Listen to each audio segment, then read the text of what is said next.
देखो बच्चों, आज जो तुम सब यहाँ हो, इसका मतलब ये नहीं कि तुमने कोई गलत काम किया है या फिर तुमने कोई कानून तोड़ा है। छोटी सी गलती की वजह से तुम्हें यहाँ आना पड़ा, इसे जेल मत समझना। पढ़ाई करने हॉस्टल आए हो। यहाँ से लोग पढ़ के टीचर, डॉक्टर, लॉयर बने हैं। अगर तुम लोग अच्छी तरह से पढ़ाई करोगे तो सरकार मुफ्त में शिक्षा देने के लिए तैयार है। इसलिए तुम में से कौन कौन क्या क्या पढ़ना चाहता है, तुम्हारे लक्ष्य क्या हैं, एक एक करके बताओ। सर, मेरा नाम कुमार है सर, मैं वकील बनना चाहता हूँ सर। गुड।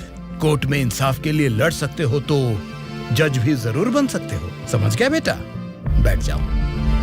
सर, मेरा नाम श्रावण है सर, मैं पुलिस वाला बनना चाहता हूँ। पुलिस बनने के लिए 10वीं भी काफी है, तो वहीं डिग्री पास करके आईपीएस के लिए प्रिपेयर होके तुम एसपी भी बन सकते हो। ठीक है? तुम्हारा नाम क्या है बेटा? मेरा नाम सूर्या है सर। तुम फ्यूचर में क्या बनना चाहते हो? सीएम। जीएम क्या? जीएम नहीं sir, CM, chief minister.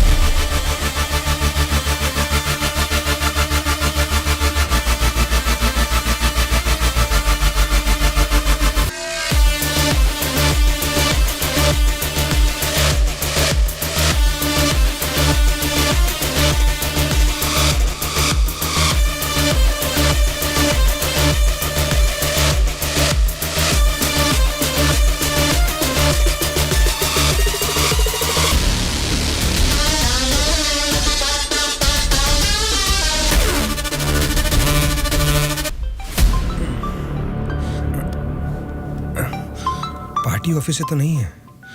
Hello, क्या बात है सुब्बा राजू, ये आधी रात को मीटिंग क्यों बुलाया है? अरे आपको पता नहीं क्या, 10 दिन में इलेक्शंस का रिजल्ट्स है। सर्वे या कुछ तो आया होगा, उसे देख के मैडम को थोड़ा टेंशन आ गया होगा। वही बात है ना? वजह यही होगी सर, और क्या होगा। आधी रात को अचानक मीटिंग रख के आप सबको यहाँ बुलाने के लिए मुझे माफ कीजिए। कोई बात नहीं मैडम, आपके लिए, अपने पार्टी के लिए इतनी तकलीफ तो ले सकते हैं। वैसे इस मीटिंग में क्यों बुलाया हमें मैडम? क्योंकि सभी वोटिंग सर्वेस चेक किए गए हैं। सर्वे में ये पता चला है कि पूरे राज्य की 175 असेंबली सीटों में इस बार सत्ता वाली पार्टी को 40% और विपक्ष की पार्टी को 42% सीट्स मिलने की संभावना है और बचे हुए असेंबली सीटों में इंडिपेंडेंट कैंडिडेट्स के जीतने की आशंका है। इसीलिए इस बार हमारी पार्टी को सरकार बनाने के लिए 10 सीटें हर हाल में चाहिए। इन 10 सीटों को हमें पक्का करना होगा। इसीलिए पूरे राज्य में जितने भी जीतने वाले इंडिपेंडेंट कैंडिडेट्स खड़े होंगे उन सबको हमारी पार्टी में शामिल करना होगा, तभी हम सरकार बना पाएंगे। अब हम सबको क्या करना होगा मैडम? आपके एक इशारे पे आपके लिए काम करने के लिए आपके पीछे 100 लोग हैं जो कुछ भी कर सकते हैं। उनको ठुकरा के इतनी भारी बारिश में अगर आप मुझे ढूंढते हुए आए हैं तो मैं समझ सकता हूँ मैटर कितना सीरियस है। बोलिए, ये बादशाह आपके लिए क्या कर सकता है? राज्य भर में जीतने वाले उन इंडिपेंडेंट कैंडिडेट्स के ऊपर हमें जल्द से जल्द ग्राउंड लेवल पर काम शुरू करना होगा। विपक्षी पार्टी कोशिश करे उससे पहले हमें ही उनको खरीदने की कोशिश करनी है। आज इस उम्र में भी इतने सालों से मैं एक विपक्ष की पार्टी ही चला रही हूँ बादशाह। इसीलिए चाहे कुछ भी हो जाए, सरकार तो हमारी ही बननी चाहिए बादशाह। आपकी बात सही है मैडम, लेकिन इस दरमियान सरकारी पार्टी से मिला हुआ वो गुंडा दुर्गा हमारी तरफ आने वाले इंडिपेंडेंट्स को अपनी तरफ नहीं खींचेगा, इसकी क्या गारंटी है? काटने वाले कुत्ते को बांध के रखते हैं, इसीलिए इस बार उसके ऊपर नॉन बेलेबल केसेस लगवाकर उसे जेल में बंद रखा है। इसका मतलब हमारे लिए कोई खतरे की बात नहीं है ना मैडम? इस काम को अंजाम देने के लिए तुम्हें एक काम करना होगा। क्या करना है बोलिए मैडम। सेंट्रल जेल में एक कैदी है।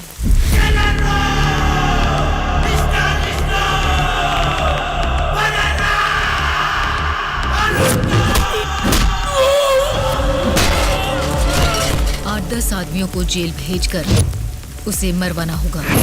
नाम क्या है उसका? दुर्गा।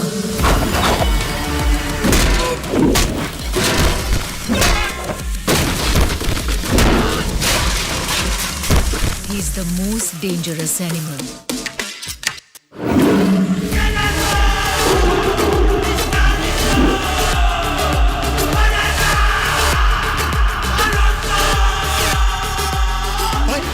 हमारी लोगों को कोई मार रहा है।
is here to break it all.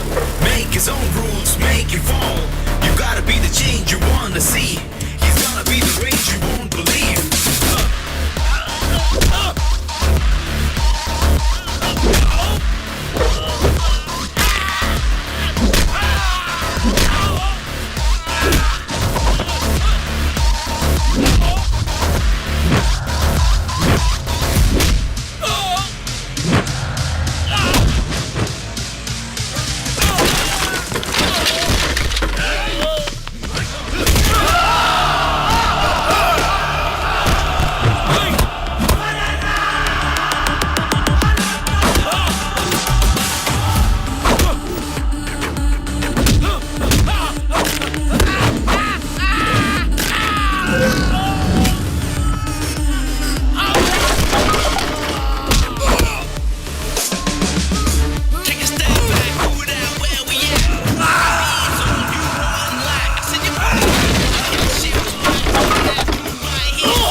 आप उसे मुझ पे छोड़ दीजिए मैडम, मैं देख लूंगा। ये जेल है, कोई पबजी खेलने का ग्राउंड वाउंड नहीं, समझ गया? बोल क्यों नहीं रहा है? क्यों मारा उन लोगों को? नजरें नीची करो। कायदे में रहोगे तो फायदे में रहोगे मुन्ना, नहीं तो मेरे बारे में तुम जानता नहीं हो, सीधे तिहाड़ जेल में फेंक दूंगा। ए, तुम लोग क्या देख रहे हो? इसे ले जाके सेल में डाल दो।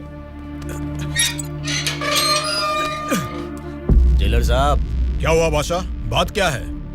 मैं अपने 10 छोकरों को आपके जेल भेज रहा हूँ। इस बार किसे टपकाना है? दुर्गा नाम है उसका। दुर्गा बोले तो वो सरकारी पार्टी का आदमी है ना? हाँ साहब, वही है। उसको उड़ाने के लिए अपोजिशन वालों से कितना लिया है और उसमें मेरा कमीशन कितना है? हमेशा की तरह आपके अकाउंट में ट्रांसफर हो जाएगा। स्टेट में इस बार भी हमारी सत्ता आने वाली है, इसलिए कल मेरे फार्म हाउस पर आप सबके लिए एक पार्टी रखी है। Hello sir, CM sir. Central jail से जेलर मधुसूदन बोल रहा हूँ सर। आपको एक खास बात बताने के लिए ही मैंने फोन किया। क्या बात है, बोलो। जेल में आए हुए आपके लोगों को मारने के लिए अपोजिशन वालों ने सुपारी दिया है सर। अगर आपको आपके लोगों की जरूरत नहीं है तो मैं बीच में नहीं आऊंगा, लेकिन अगर आपको इनकी जरूरत अभी भी है तो अपनी जान पर खेलकर भी मैं उन्हें बचा लूंगा। अब आप बताइए, आप किन लोगों को मैं बचा लूं या फिर उनके हवाले छोड़ दूं? मुझे जरा 10 मिनट का टाइम दीजिए। ठीक है सर, मैं आपके कॉल का इंतजार करूंगा।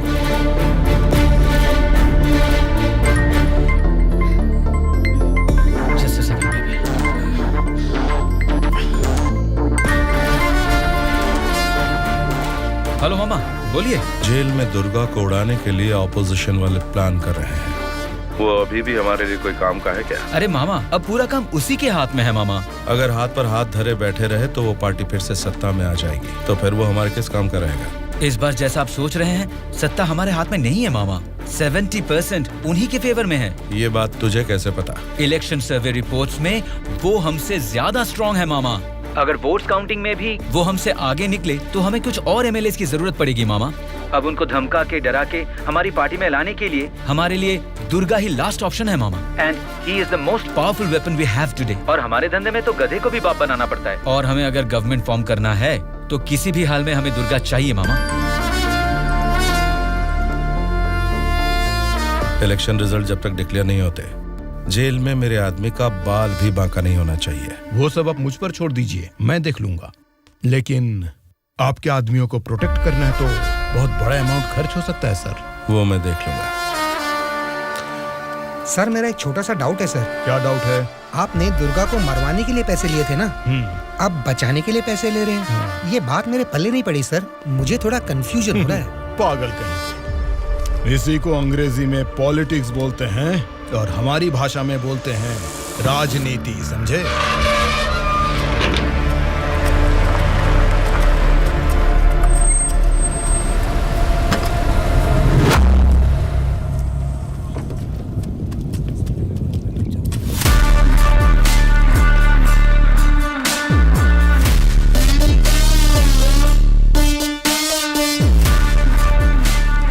ये लोग फिर से जेल में आ गए ना।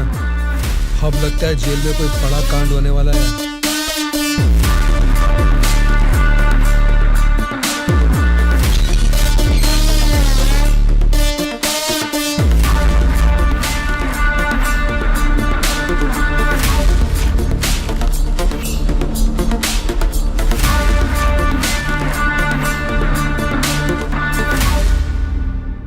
उसे कब मारने का सोचा है? हो सके तो आज ही। आज छोड़ देना, कल विजिटिंग आवर्स है, मुमकिन नहीं होगा। परसों मारने का प्लान बनाओ। ठीक है फिर।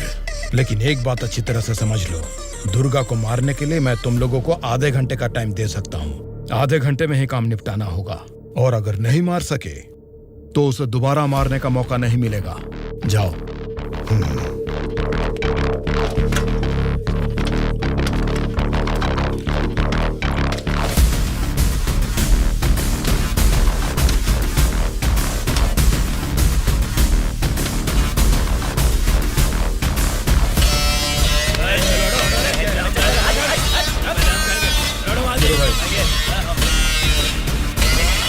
आगे चल।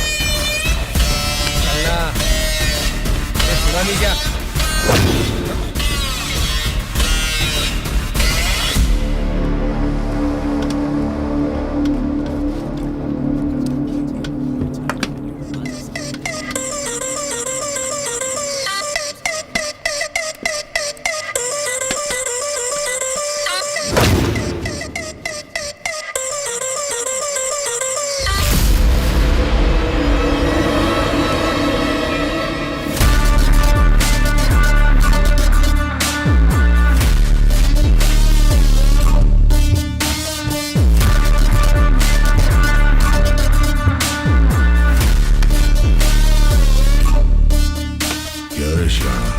तभी मेरे आदमी को घूर के देख रहा था ना, अब मुझे भी देख ले एक बार। बहरा है क्या? आंखें निकाल कर गोटियां खेलूंगा। बोलना। तेरे से बात करे ला रे, समझ में नहीं आता भाई क्या बोल रहा है। देखना, एक बार देख मुझे।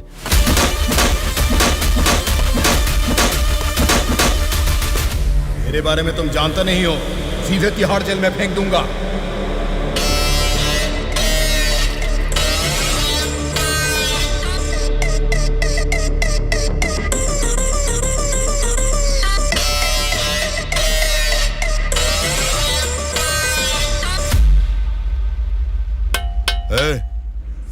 तुझसे मिलने कोई आया है? मिलने।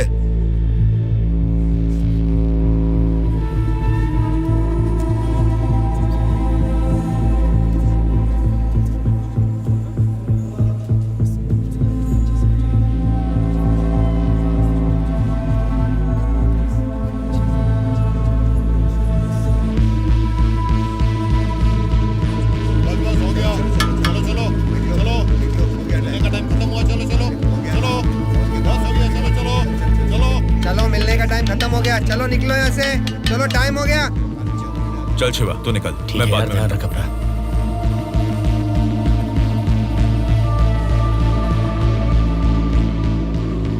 शिवा, भावना कैसी है?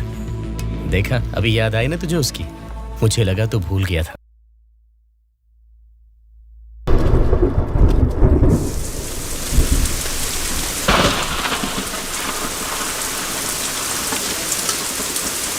वो दुर्गा वॉशिंग एरिया में है, बिना गड़बड़ किए उसे टपका देना।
फेंक क्या रहे हो?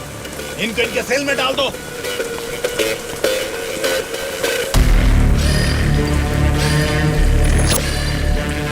हाँ जेलर साहब। यो बादशाह, तुम और 10 लोगों को भेजोगे ना तो भी जेल में उस दुर्गा को नहीं मार सकोगे।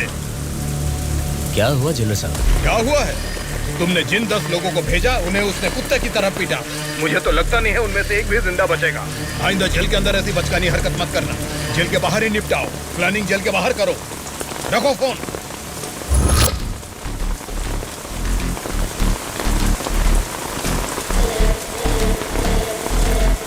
आपने जो यकीन मेरे ऊपर किया था मैं उससे निभा नहीं पाया मैडम।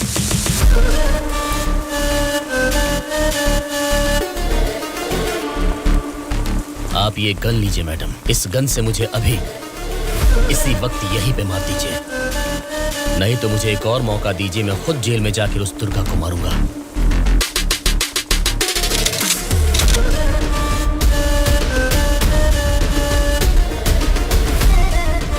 अगले हफ्ते इलेक्शन के रिजल्ट आने वाले हैं। अगर रिजल्ट मेरी फेवर में नहीं आए तब बताऊंगी कि तुम्हें किसको मारना है।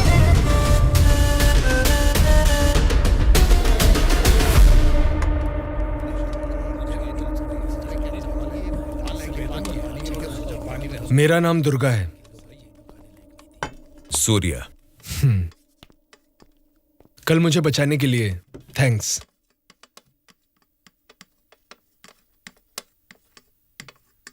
तुम्हारे बारे में सुना था, तुम किसी मर्डर केस में जेल आए हो।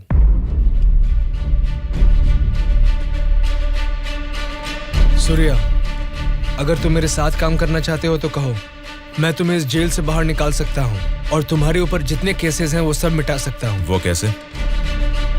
मेरी सरकार में अच्छी जान पहचान है। अगर तुम हमारे साथ काम करना चाहते हो तो कहो, हमारी पार्टी सत्ता में आते ही तुम्हारे ऊपर से सारे केसेस हटवा दूंगा। तुम सच में मेरे ऊपर से वो केस निकलवा दोगे तो मैं तुम्हारे साथ मिलकर कुछ भी करने के लिए रेडी हूं। तो आज से हम दोनों फ्रेंड्स।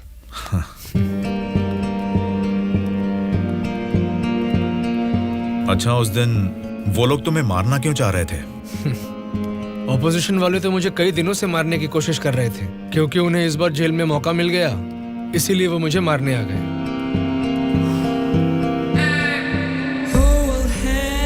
अगर उस दिन वो लोग तुम्हें मार देते तो? क्या होता? जेल में तुम्हारे जैसे अच्छे फ्रेंड को खो देता।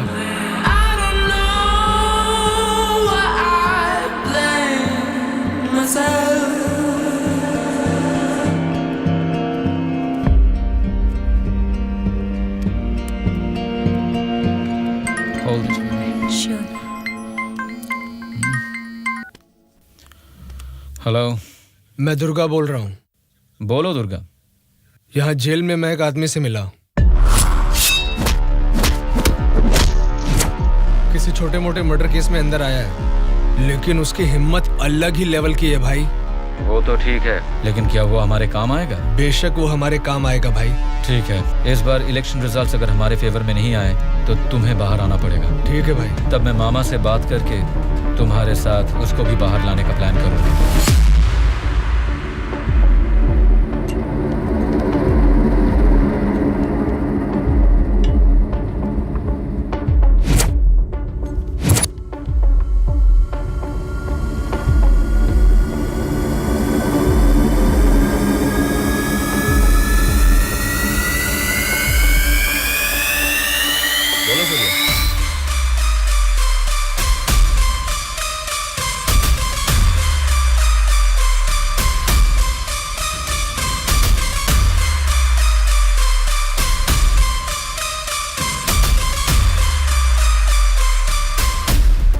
देखो सूर्या, ये सोसाइटी नहीं बदलेगी, ना ही जनता।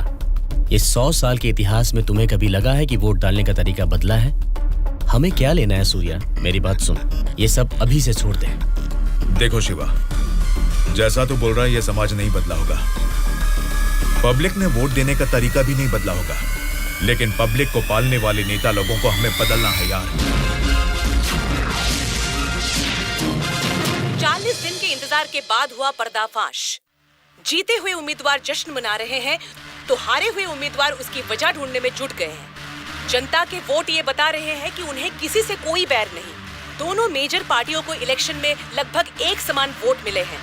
राज्य के पूरे 120 असेंबली सीटों में से सरकारी पार्टी को 48 सीट मिले हैं, वहीं ऑपोजिशन पार्टी को 52 सीट मिले हैं।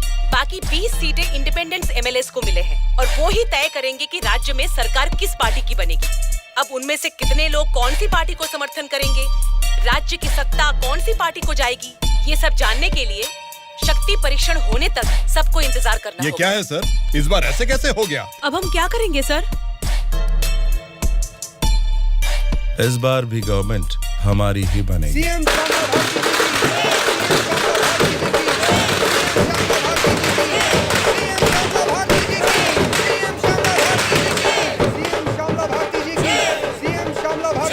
मैडम, इस बार सरकारी पार्टी से आपकी पार्टी लीड में है, इस बार में आपका क्या कहना है?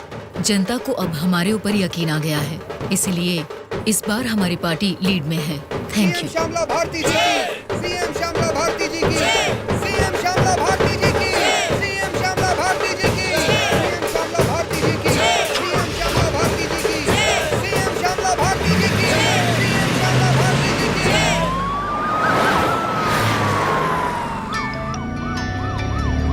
मैडम, सीएम राम मोहन राव जी का फोन आया है। बोलिए एक्स सीएम राम मोहन राव जी, कैसे लगे आपको इस बार के इलेक्शन के नतीजे? इस बार 4 सीट आपको ज्यादा मिली है, ऐसा सोचकर ये मत समझिए कि जीत आपकी हुई है। मिस श्यामला भारती जी, आपको सरकार बनाने के लिए आपकी पार्टी का और 10 एमएलए की जरूरत है। अगर 10 एमएलए को खरीद लिया तो भी 10 दिन के अंदर शक्ति परीक्षण के लिए उनका वहाँ होना बहुत जरूरी है। तो जाहिर है कि आपकी पार्टी को मेरी पार्टी से भले 4 सीटें ज्यादा आई है या मेरी पार्टी को 4 सीटें कम आई है, तो भी आखिर में असेंबली में आपकी जगह हमेशा की तरह विपक्ष में ही रहेगी। ये बात मत भूलिएगा मिस श्यामला भारती जी। ठीक है राम मोहन राव जी, इस बार संसद में हम विपक्ष में रहेंगे या आप विपक्ष में रहेंगे, देखते हैं। Good luck.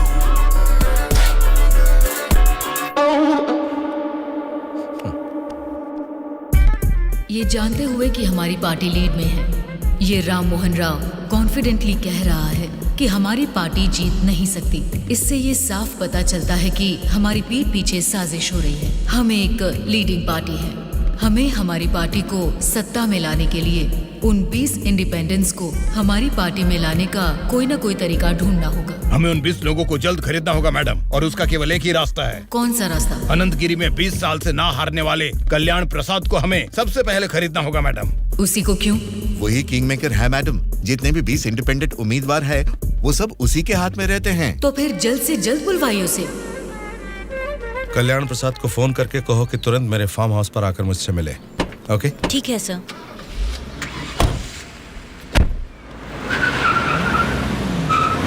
लगता है सब लोग आ गए हैं, तेरी वजह से ही लेट है। हाँ रुको रुको। नमस्कार मैडम।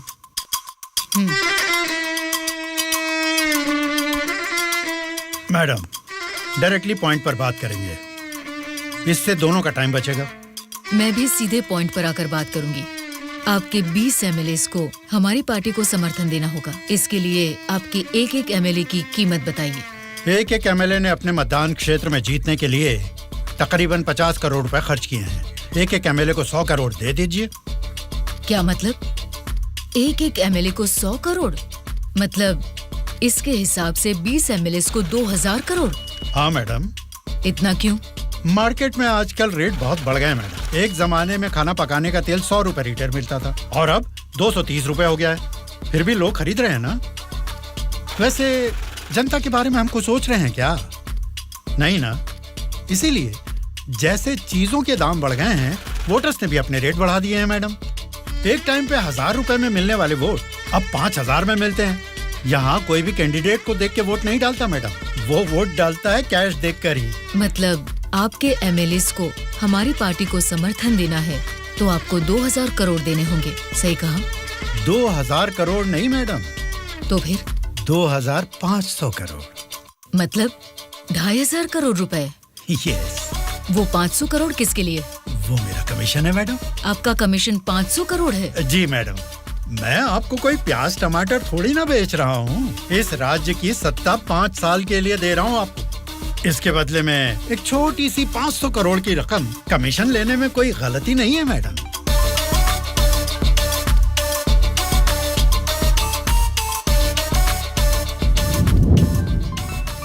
सत्ताधारी पार्टी का फोन।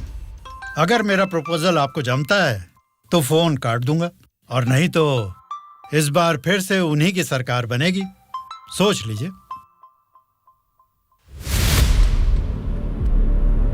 सर, कल्याण प्रसाद जी मेरा कॉल कट कर रहे हैं सर। फिर से ट्राई करो। Okay sir.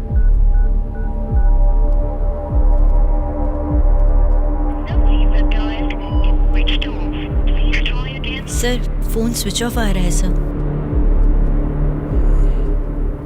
ठीक है, उसे वॉइस मैसेज भेज दो। Okay sure sir. आपने 2500 करोड़ मांगे जो मैं दे रही हूँ।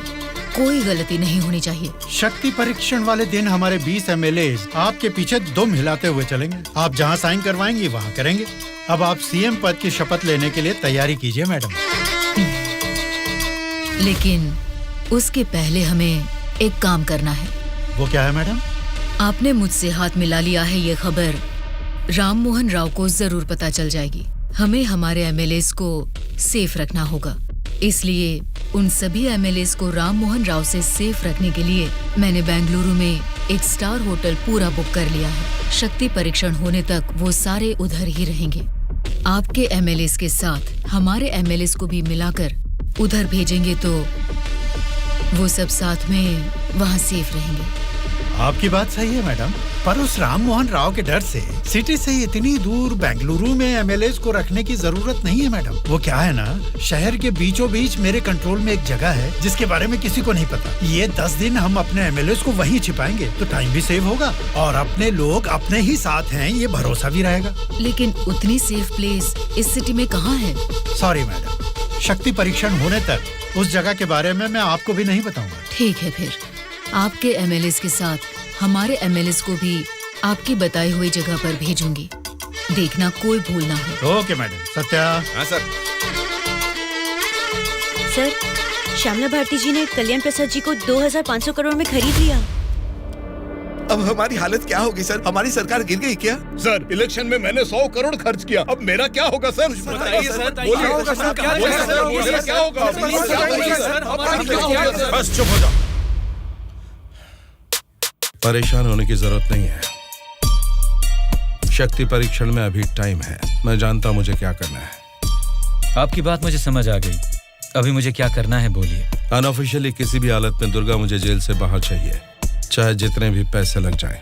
तुरंत जेलर से बात करके काम को अंजाम दो। ठीक है मामा, पर एक रिक्वेस्ट है। बोलो क्या है? दुर्गा के साथ एक और आदमी को जेल से बाहर निकलवाना है मामा। कौन है वो? उसका नाम है सूर्या। उसकी गट्स, उसकी हिम्मत, वो अलग ही लेवल की है। हो सकता है, लेकिन किसी भी अनजान आदमी के ऊपर इस तरह से आंख मूंद कर भरोसा कैसे कर सकता हूं? ये स्टेट गवर्नमेंट का मामला है। अगर कुछ गलत हो गया तो मेरा पूरा पॉलिटिकल करियर खत्म हो जाएगा। मेरा यकीन कीजिए मामा, हमारे गवर्नमेंट को गिरने से बचाने के लिए इस ऑपरेशन में दुर्गा से ज्यादा वो ही एक्टिवली काम करेगा। ठीक है, अगर तुम उसकी इतनी तारीफ कर रहे हो तो काम खत्म होते इन दोनों को फिर से जेल में डाल दूंगा। मैं भी उससे जरूर मिलना चाहूंगा।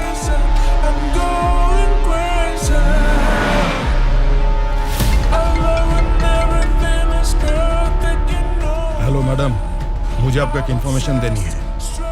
हाँ बोलिए। जेल से दुर्गा भाग गया है, अपने एमएलएस को संभालिए।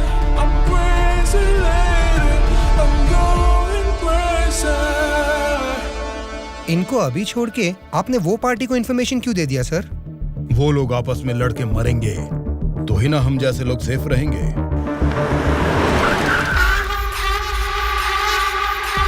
आज रात यहीं पे रुकना। कल सवेरे 8 बजे मामा से मीटिंग हो सकती है।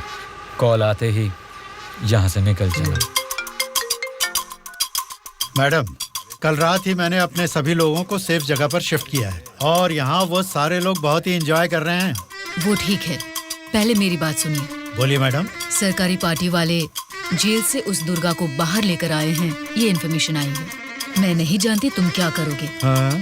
लेकिन हमारे सभी एमएलए सेफ रहने चाहिए। मैडम, दुर्गा जैसे 10 लोग भी जेल से बाहर आ जाए ना तो भी हमारे एमएलए कहाँ है पता लगाना मुश्किल है। फिर भी सामने वाली पार्टी प्लान कर रही है तो इसका मतलब हमें संभल के रहना है। आप टेंशन मत लीजिए, शक्ति परीक्षण होने तक उनको ही नहीं आपको भी आपके एमएलए कहाँ है पता नहीं चलेगा। ऐसा प्लान किया है। ठीक है, जो भी करो संभाल कर। इलेक्शन रिजल्ट के बारे में इस बार भी मेरा अंदाजा गलत निकला। लगता है सत्ता हाथ से जाने वाली है। तुम दोनों को क्या करना है ये तुम सोचो, चाहे जितने पैसे खर्च हो जाएं। लेकिन उस श्यामला ने जिन 20 इंडिपेंडेंट एमएलएस को खरीदा है वो किसी भी तरह मुझे चाहिए। तुम लोगों का क्या प्लान है? बताओ क्या करोगे? उन सबको किडनैप करेंगे सर। किडनैप? हाँ सर। 20 एमएलएस को किडनैप करना तुम्हें स्कूल के बच्चों को किडनैप करने के जैसा लग रहा है क्या? 20 एमएलएस नहीं सर, ऑपोजिशन एमआईयू को मिलाकर पूरे 72 एमएलएस हैं सर। क्या? 72 लोग? आपकी पार्टी से जीते हुए 48 एमएलएस के साथ पूरे 120 एमएलएस को आपके बेंगलुरु वाले फार्म हाउस में बिना बंदी बनाए इस बार आप सीएम नहीं बन सकते हैं सर। ऑपोजिशन एमएलएस तक तो ठीक है, लेकिन हमारे एमएलएस क्यों? वो तो हमारे ही लोग हैं ना। राजनीति में सब कुछ हो सकता है सर, सब कुछ जायज है। सत्ता का पलड़ा जिस तरफ है वो उस तरफ चले जाएंगे। यहां जीतने से ज्यादा सत्ता जरूरी है सर। अभी की सिचुएशन में अपने एमएलएस को हमें ही बचाना है सर। इसलिए हमें उनके साथ हमारे एमएलएस को भी बंदी बनाना ही होगा सर। तुम्हारा प्लान सुनने में तो ठीक ही लग रहा है, लेकिन ऑपोजिशन एमएलएस को किडनैप कैसे करोगे? ये मुमकिन है क्या? सत्ता की जंग हर कोई जीतना चाहता है, पर जीत सिर्फ एक की ही होती है और उसी को वीर कहते हैं। मैंने आपको जिसके बारे में बताया था ये वही है सर। तो जरा बताओ कि शुभ काम का मुहूर्त कब है? इस शुक्रवार को ही आपके सभी एमएलएस को बस में बिठा के दुर्गा को सौंप दीजिए। दुर्गा उनको बेंगलुरु हाईवे के एक ढाबे पर लेकर आएगा। इसी बीच ऑपोजिशन के सभी एमएलएस को किडनैप करके लाने का जिम्मा मेरा होगा। गुड। तुम्हारे प्लान के साथ तुम्हारा कॉन्फिडेंस भी मुझे अच्छा लगा।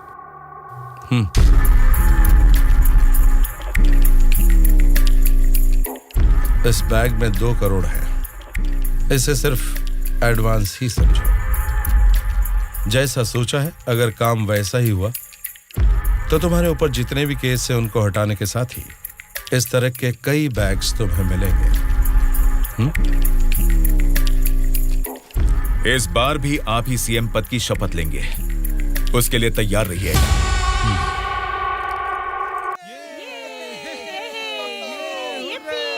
कल्याण प्रसाद के फोन का लास्ट कॉल लोकेशन कल रात 11 बजे का गुलजार हाउस में दिखा रहा था। तभी से लेके अब तक वो किसी के टच में नहीं है।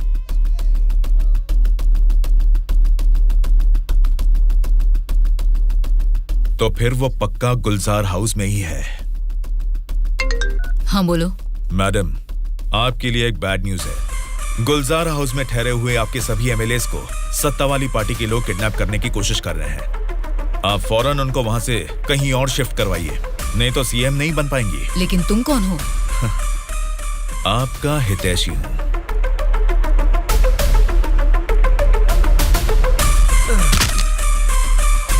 चलिए बैठिए आप लोग अंदर।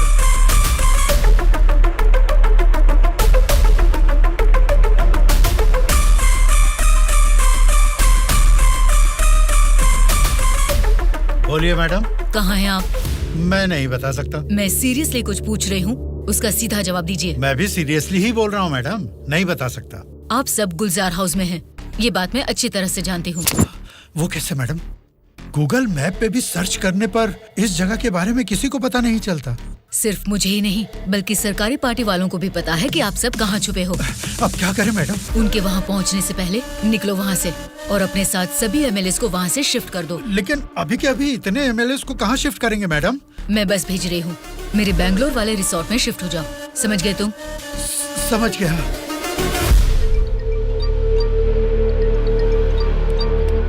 जी मैडम। बादशाह, तुम्हें मेरा एक काम करना होगा। बोलिए मैडम। हमारे सभी एमएलएस को हम अर्जेंटली एक बस से बैंगलोर रिसोर्ट में शिफ्ट कर रहे हैं। हमारी बस सेफली बैंगलोर पहुंचे तब तक तुम्हें उसे फॉलो करना है। ठीक है मैडम। तुरंत अपने आदमियों के साथ बैंगलोर हाईवे पर वेट करो। Okay madam.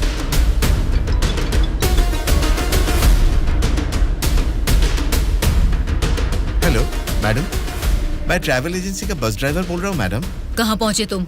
मैं बिल्कुल सही लोकेशन में पहुँच गया हूँ मैडम। ठीक है, हमारे लोग वहाँ आएंगे, वेट करो। ठीक है मैडम।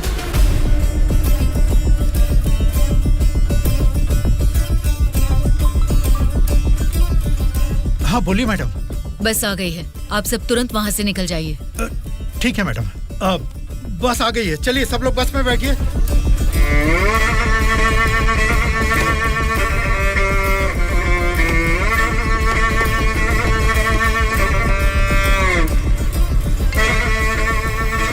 मैडम, सब लोग बस पे चढ़ गए मैडम। अभी निकल सकते हैं क्या मैडम? Okay madam. बोलो सूर्या। दुर्गा, हमारा प्लान सक्सेस हुआ। अब सभी एमएलएस मेरे कब्जे में हैं। तुम हाईवे के ढाबे पे वेट करो, मैं भी पहुंचता हूँ। ओके। क्या रे, कुछ पता? बोलिए मैडम। बस निकल गई है और थोड़ी ही देर में बैंगलोर हाईवे एंटर करेगी। अगर कोई भी हमारी बस को फॉलो करता हुआ दिखे तो उसे वहीं मार देना।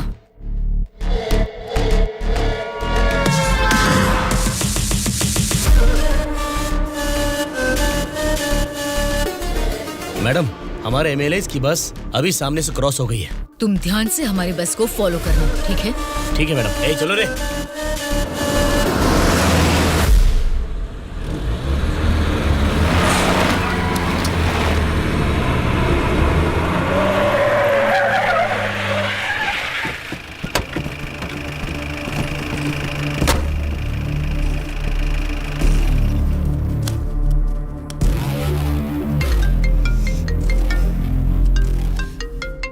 बोलो बादशाह। हाँ मैडम, अभी हमारी बस हाईवे के बाजू में एक ढाबा के पास रुकी हुई है। नाइट जर्नी है ना बादशाह, चाय कॉफी पीने के लिए रुके होंगे। अब इतना भी फोन करके बताओगे? मैडम मैडम, अब क्या हुआ बादशाह? हमारे बस के पीछे ही एक और बस आके रुकी है। और एक बस? हाँ मैडम, देखने में तो सरकारी पार्टी की एमएलए की बस लग रही है। क्या सरकारी पार्टी के एमएलए की बस? हाँ मैडम, पक्का उन्हीं लोगों की बस है मैडम। सच में? लेकिन उनकी बस वहाँ क्यों आई है? पता नहीं चल रहा मैडम। जैसे हम अपने एमएलए को बैंगलोर भेज रहे हैं, वैसे ही वो अपने एमएलए को शायद किसी सेफ जगह पर भेज रहे होंगे। हो सकता है, फिर भी दोनों बस एक ही जगह पर एक ही समय पर ये कैसे हो सकता है? तुम एक काम करो बादशाह, हमारे एमएलए की बस वहाँ से सुरक्षित निकल जाए, तब तक उनकी बस पर तुम कड़ी नजर रखना। ठीक है मैडम।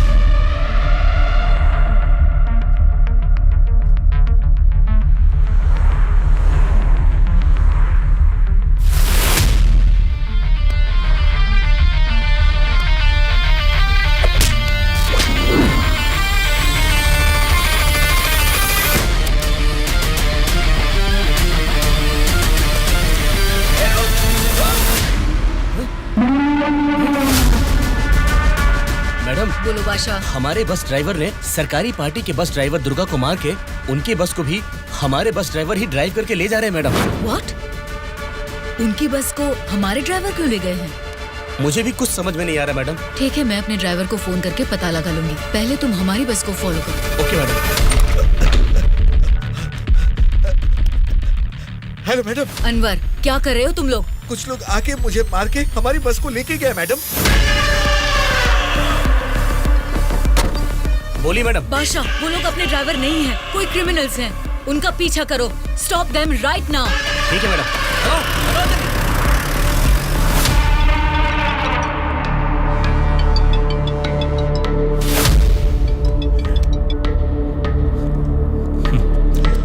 बोलिए श्यामला जी, इस वक्त कैसे याद किया? बड़े रिलैक्स्ड मूड में लग रहे हैं आप। एक शॉकिंग न्यूज सुनाऊं आपको? बताइए, क्या है वो? अभी तक मैंने सोचा कि संसद में आपके और मेरे बीच में स्पर्धा है, लेकिन हमारी इस स्पर्धा में किसी तीसरे ने एंट्री ली है। उसने क्या किया है, अगर ये आपको बताऊंगी तो बहुत बड़ा झटका लगेगा। वो तीसरा कौन है और उसने क्या किया है, ये आप बताएंगी, तभी तो पता चलेगा कि मुझे बड़ा झटका लगेगा या नहीं। जेल में से आपने एक जानवर को बाहर निकलवाया मिस्टर राव। उस जानवर को मारकर उस तीसरे ने हमारे एमएलए के साथ आपके एमएलए को भी किडनैप करके वहाँ से भाग गया है मिस्टर राव। अगर मुझे पता चला कि उस तीसरे और आपके बीच में कुछ कनेक्शन है, तो मेरी एक बात याद रखना, आपका पॉलिटिकल करियर मैं पूरी तरह से बर्बाद कर दूंगी मिस्टर राम मोहन राव।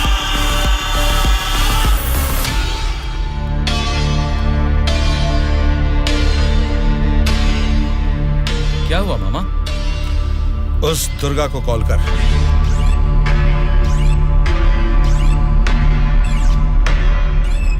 वो फोन नहीं उठा रहा है। उसके फ्रेंड को कॉल कर।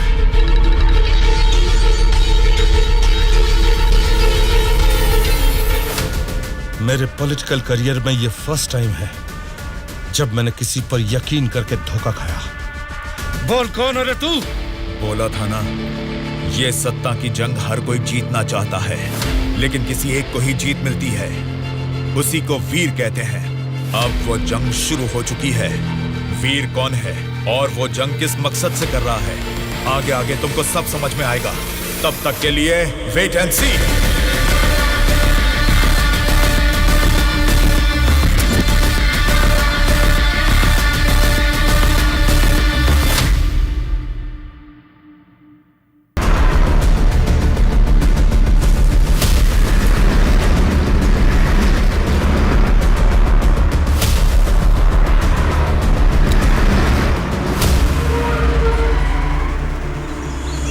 कौन सी जगह है?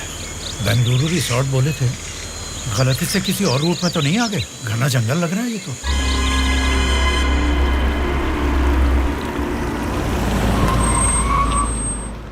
सर वो क्या है कि तुम पर भरोसा करके काम सौंप दिया, इसके लिए तो मुझे खुद को जूते मारने चाहिए। अपना ये चेहरा फिर मुझे कभी मत दिखाना। पता नहीं कहां से एक अनजान आदमी को लाकर मेरे सर पर बैठा दिया। अब देखो उसने क्या किया है। सॉरी मामा। मर जाओ जाकर। उस डीजीपी को फोन करके फार्म हाउस में आने के लिए कहो। ओके मामा। क्या रे, हमारी पार्टी ज्वाइन करने के लिए इस जंगल में आ गए तुम लोग? अरे जब लीड में हम हैं तो तुम्हारी पार्टी में आने की नौबत क्यों आएगी हमें? लीड में हम हैं बोलकर तुम सब लोग हमारी पार्टी में आ गए। देख लो, कुछ अकल है कि नहीं? वाली लीड नहीं, जीतने वाली भी अपनी ही पार्टी है। ए, रुक जाओ। क्या है ये? इतना शोर कर रहे हो?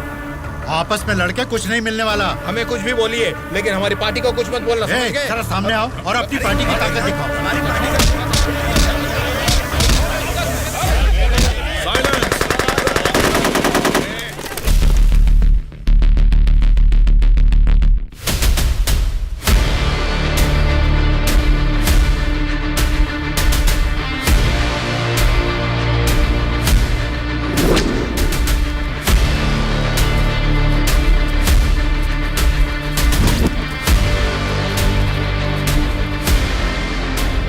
क्या सोच रहे हो?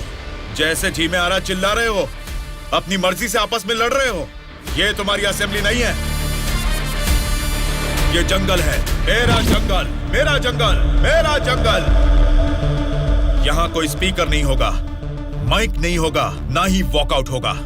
हम सब हाईवे से तकरीबन 250 किलोमीटर की दूरी पर घने जंगल में हैं। बेटा, तुम लोग नेक्सलाइस्ट हो, माओइस्ट हो, टेररिस्ट हो, कौन हो बेटा तुम लोग? वो सब कहां से पैदा हुए हैं?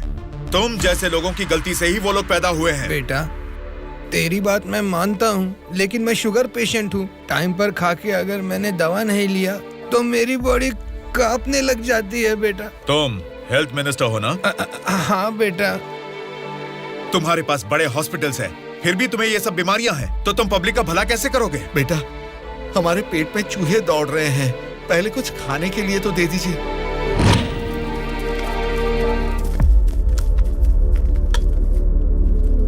ये क्या खाना है? ये तो जेल के खाने से भी बदतर है। क्यों रे? तेरी राशन की दुकान में यही चावल तो बिकता है, फिर वो लोग कैसे खाते होंगे, कभी सोचा है?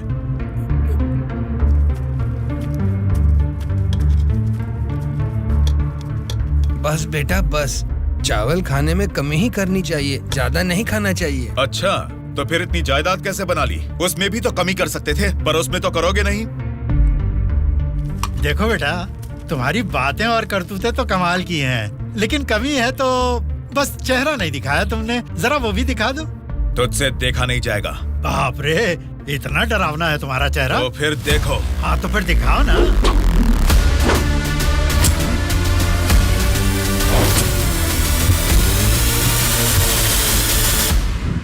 हमारी जिंदगी को लक्ष्य देता है ये महाविद्यालय, हमारे भविष्य को भी रचता है ये विद्यालय। स्वामी विवेकानंद ने कहा था कि देश का भविष्य युवा पीढ़ी के हाथों में है, लेकिन युवा होने के नाते हम क्या कर रहे हैं? देश के भविष्य से मुझे क्या करना है, ऐसा बोलकर हम खुद ही को स्वार्थी बनाते जा रहे हैं। मतलब हमारा पढ़ाई करना, नौकरी करना स्वार्थ है क्या? प्रॉब्लम पढ़ाई के बारे में या जॉब के बारे में नहीं है बेटा, तो फिर देश के भविष्य के बारे में ना सोचना ही प्रॉब्लम है। इसीलिए तो हर 5 साल में हम वोटिंग करके नेता लोगों को चुनते हैं। ये सब काम तो उनका है। वही तो हम लोगों की गलती है, वोट देते हैं और भूल जाते हैं। एक स्टूडेंट की हैसियत से फैसला करना आपके हाथ में नहीं है, लेकिन बेहतर समाज का निर्माण करने का सामर्थ्य आप में है।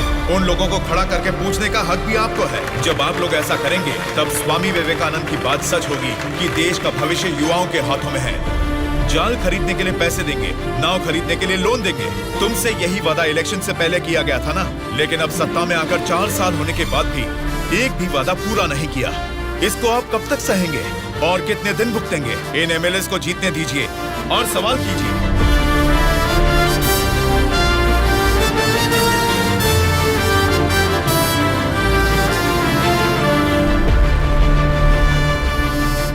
साल की उम्र होने के बाद ही हमारे देश में मतदान का हक क्यों दिया जाता है जानते हो? ताकि हम एक सही नेता को चुन सके। लेकिन हम क्या कर रहे हैं? हम बिना सोचे समझे और उनसे पैसे लेकर वोट डाल रहे हैं। अगर ऐसा ही चलता रहा तो कल को आपके बच्चे और फिर उनके बच्चे, हर किसी को इसी तरह की परेशानी होगी। हमें अब बिना सोचे समझे और पैसे लेकर वोट डालने की इस प्रथा को खत्म करना ही होगा। और अगर हमने ऐसा नहीं किया तो सबका नाश निश्चित है। आने वाली पीढ़ी को हम ये बताएंगे कि वोट की जो ताकत है उससे सरकार बदल सकते हैं। जनता की सच्चाई।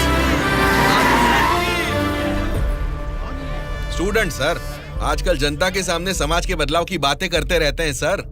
आजकल ये फैशन हो गया है सर। ठीक है।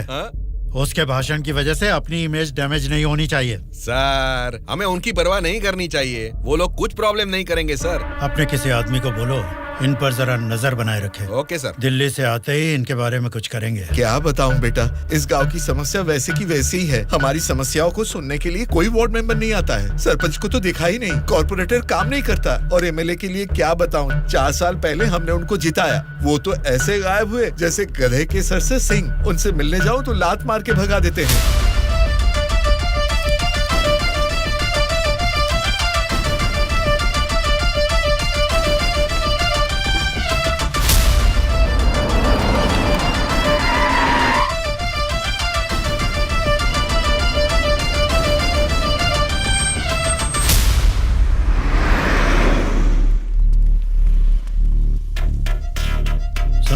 हाँ सर। हम बगल वाली स्टेट में गए थे ना? हाँ सर। तो ये यूएस गए थे, ऐसा फ्लेक्सी क्यों लगा है? हाँ सर। चलो लगे रहने दो सर। फोटो अच्छी है। लगाया किसने इसको? और कौन सर, वो स्टूडेंट्स ही हैं।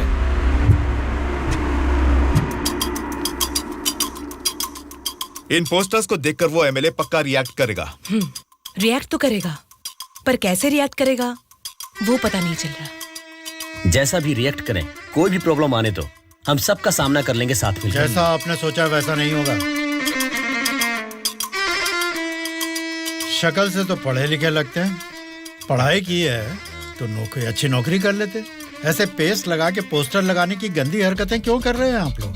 ये पॉलिटिक्स के चक्कर में क्यों फंस रहे हैं? ये एक दलदल है, एक बार इसमें उतर गए ना तो फिर इससे बाहर नहीं निकल पाओगे।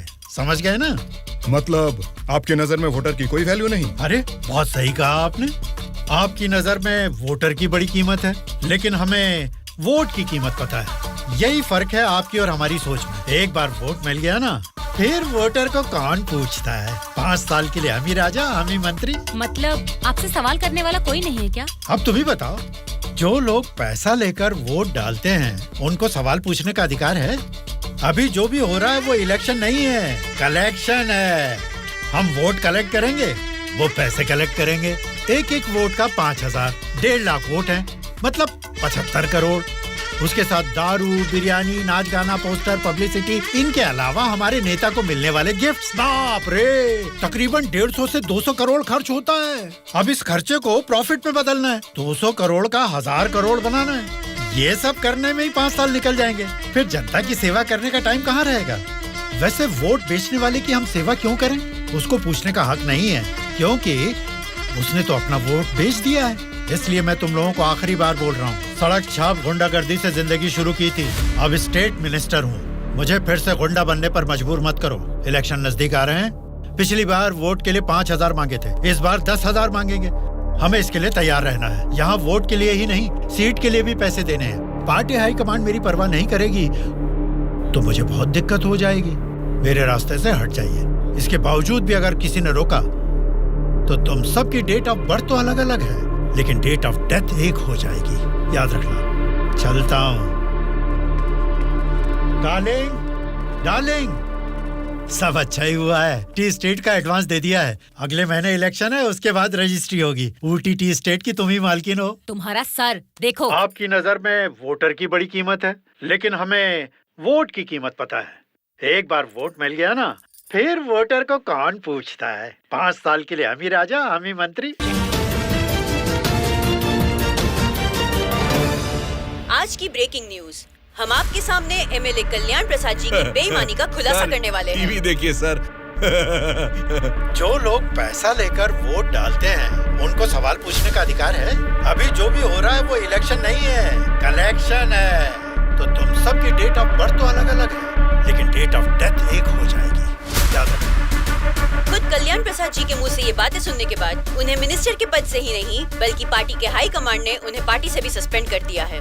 आपको बिना बताए पद से निकाल दिया, ये तो नाइंसाफी है सर। क्या नाइंसाफी है रे? हाँ, मैं एक बड़ा बदमाश हूँ, ऐसा ही बोलकर इन्होंने वीडियो में मान लिया। सब लफंगे लोगों के ये बड़े नेता हैं।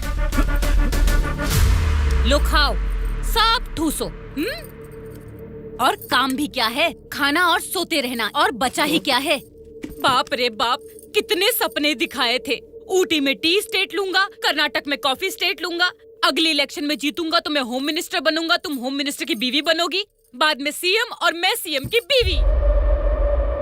क्यों जी, तुम तो मुझे सीएम की बीवी बनाना चाहते थे, तुम तो खुद ही सीएम नहीं बन पाए। अभी देखो, नालायक की बीवी बनकर बैठी हूँ यहाँ पर। मैं सोच रही थी सीएम की बीवी बनने के लिए क्या करना पड़ेगा। देखते क्या हो जी, बताओ ना क्या करना है। बहुत बोल चुके हो, आप जाओ।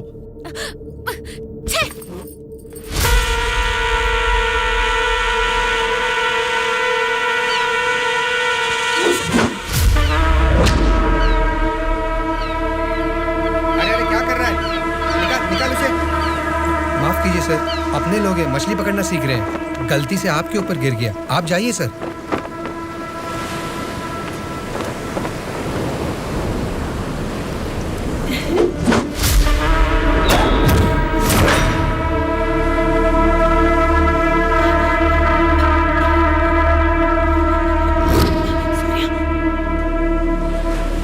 सॉरी सर, मछली पकड़ते समय समुंदर में सब मछलियां तो नहीं पकड़ सकते ना सर।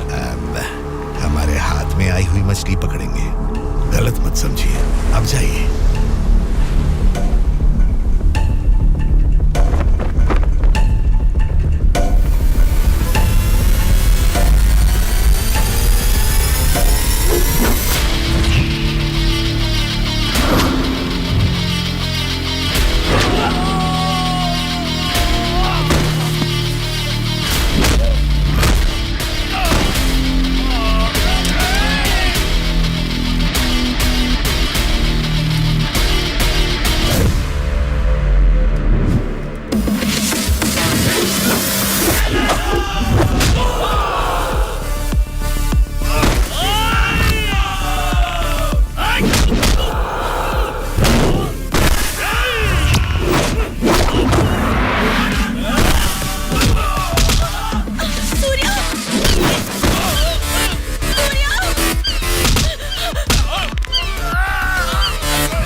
किसने तुम सबको भेजा है? बता, जल्दी बता।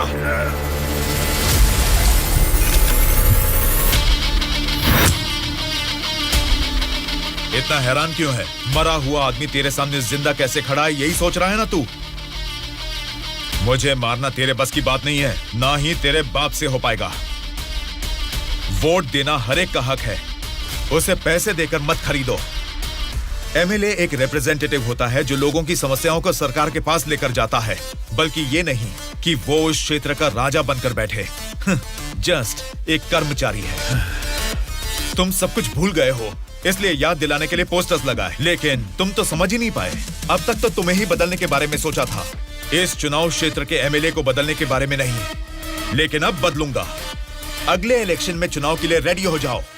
अब की बार कलेक्शन नहीं, इलेक्शन होगा।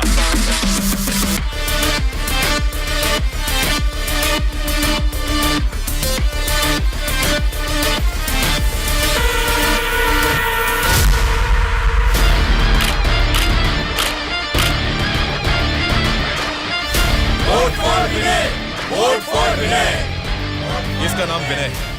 अब हमारे चुनाव क्षेत्र से इंडिपेंडेंट उम्मीदवार के रूप में कल्याण प्रसाद जी के सामने खड़ा हो रहा है। यही पैदा हुआ है, आपकी तकलीफें जानता है, पैसे देकर आपका वोट नहीं खरीदेगा, लेकिन आपके द्वारा डाले गए हर एक वोट को इंसाफ दिलाएगा। इसे जिताकर तुम सब जीतना चाहते हो या फिर उस कल्याण प्रसाद को वोट डालकर अगले 5 साल के लिए गुलाम बनकर जीना चाहोगे?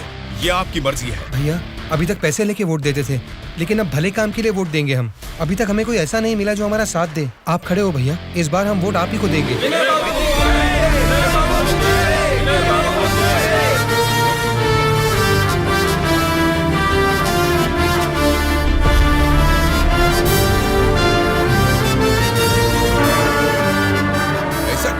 यहाँ आप लोग बैठकर ताश खेल रहे हैं और वहाँ आपके सामने दूसरा लीडर खड़ा हो रहा है।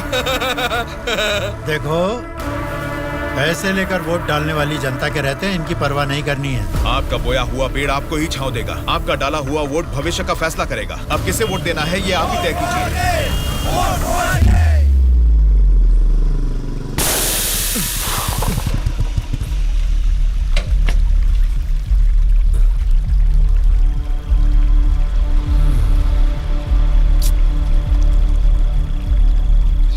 पंचर बना लो, पंचर। क्या बाबू, गाड़ी पंचर क्या? हाँ भाई, जरा अर्जेंटली जाना है। आप पंचर बना दोगे? बनाऊंगा ना। आगे जाके ये हमारे गांव का एमएलए बनेगा। पंचर थोड़ा खट से बना रे। तुम्हारे रोज जाने वाले रास्ते में अचानक तुम्हारी गाड़ी पंक्चर हो गई है, फर्क नहीं दिख रहा है क्या? उसके साथ जैसे गाड़ी पंक्चर हुई तभी पंक्चर वालों का हाजिर होना अजीब नहीं लग रहा है? वैसे तो इलेक्शन में खड़े होना भी अजीब बात है। आप तो एमएलए बन जाएंगे, असेंबली में चले जाएंगे, अपन तो इधर ही रह जाएगा ना। हम तो गुंडागर्दी ही करेंगे, और करेंगे भी तो क्या होगा? मारना, काटना, जलाना और बलात्कार करना। हम किसको मारेंगे, किसको काटेंगे जानते हैं? तेरे दोस्तों को। तेरे दोस्त सूर्या को बहुत बुरी मौत मारेंगे। बाद में बच्चे का कौन जानते हैं आप? आपके साथ घूमती है ना वो गोरी गोरी लड़कियां, जैसे चाहे मजे करेंगे, अय्याशी करके मुंबई रेड लाइट एरिया में जाके बेच देंगे उनको। सोच लेना। चलो रे। आप सबको कुछ बताना चाहता हूँ, लेकिन आप लोग गुस्सा मत होना। तो फिर तुम वो बात ही क्यों कर रहे हो जिससे गुस्सा है? अरे वो बात नहीं है। अरे तो अब बता भी दो ना। मैं ये इलेक्शन नहीं लड़ूंगा। What? सच सच बताओ, क्या तुम्हें किसी ने डराया? ऐसा कुछ नहीं है, मैं ये इलेक्शन नहीं लड़ूंगा बस। तेरी आंखों में मुझे डर दिख रहा है। क्या बात है, बोल। हाँ यार, मैं डर रहा हूँ, तो अब क्या करूँ? अगर जान का डर था तो इस इलेक्शन में खड़ा होने के लिए तैयार क्यों हुआ? कल ही नॉमिनेशन की लास्ट डेट है। कल 3 बजे एमआरओ ऑफिस के पास हम सब तेरा वेट करेंगे। तू कल आ रहा है और नॉमिनेशन भी डालेगा। उल्टा सीधा बोलेगा तो इन सब के बारे में तो नहीं जानता, लेकिन मैं तुझे मारकर समुंदर में फेंक दूंगा। याद रखना, कल शाम को 3 बजे एमआरओ ऑफिस। चलो रे। कल हम तेरे लिए वेट करेंगे।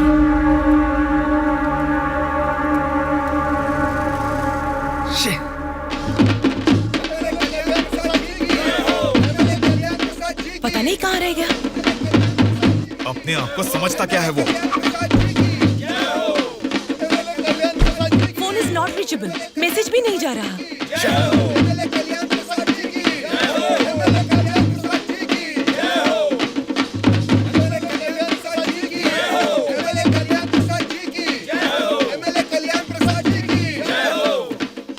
संभाल के रखना, बात के कार्यक्रम में काम आएंगे। नमस्कार वोटर महाराज, आपके अनमोल वोट आप मुझे ही देंगे। देंगे ना? आप ही देंगे। अच्छा मुहूर्त निकलने से पहले नॉमिनेशन करके आता हूँ। नमस्ते।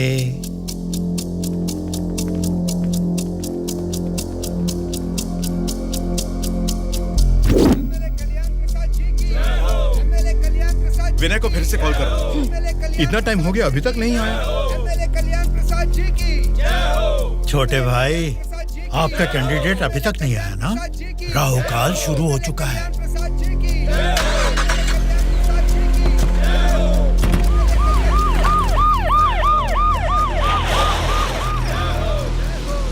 हम तुम्हें अरेस्ट करने आए हैं।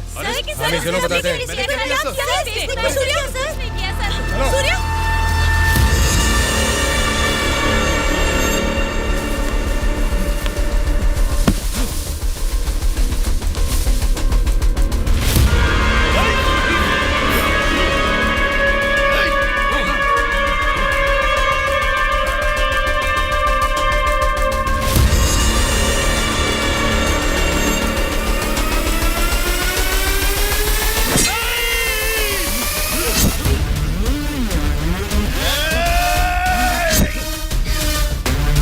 क्या हो रहा है सर? फायर रख अपना।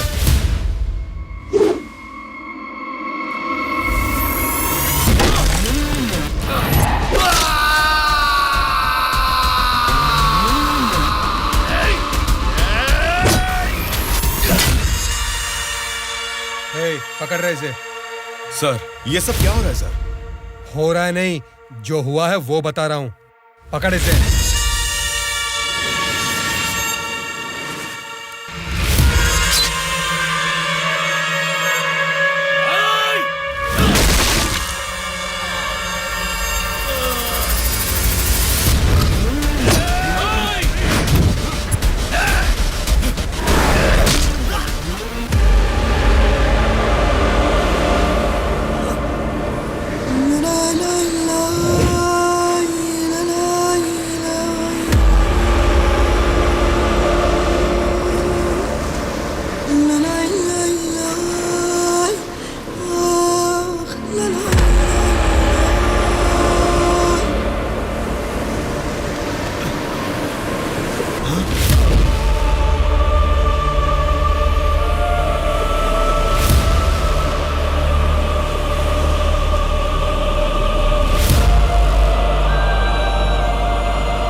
इंस्पेक्टर साहब, छोटे भाई से कुछ बात करनी है। Okay sir. छोटे भाई, खुद को ही अकलमंद समझते हो, तुम्हारे रेंज की नहीं है, फिर भी मेरी थोड़ी सी अकल है। तुम्हारे इस्तेमाल किए हथियार को मैंने भी यूज किया, सोशल मीडिया। कल ही नॉमिनेशन की लास्ट डेट है। तू कल आ रहा है और नॉमिनेशन भी डालेगा। उल्टा सीधा बोलेगा तो, लेकिन मैं तुझे मारकर समुद्र में फेंक दूंगा। छोटे भाई, पॉलिटिक्स मतलब एक ऐसा समंदर जिस पे सफर के लिए शिप चाहिए या तो फिर बोट। तुमने खाली हाथ तैरना चाहा तो बीच समंदर में डूब जाओगे। तेरे जैसे नालायक को ही बोट और शिप की जरूरत पड़ती है। मुझे जरूरत नहीं है। मैं तुझे पीछा करके शिकार करके पकड़ूंगा, क्योंकि मैं एक शार्क हूँ, समझा? वो सही में शार्क निकला। पीछा किया, शिकार किया, और अब क्या करेगा? हे, चलो यहाँ से। हाँ, चलो चलो जल्दी चलो। निकलो। हाँ, चलो जल्दी चलो। कुछ भी कहो यार, मौसम तो बहुत लाजवाब लग रहा है। पेट में बहुत गड़बड़ है, लगता है इधर ही बैठ के आ जाएगी। भाई, इस उम्र में भी तू टाइम पे हल्का हो जाता है, मतलब तेरा हेल्थ तो एकदम सुपर है मेरे भाई।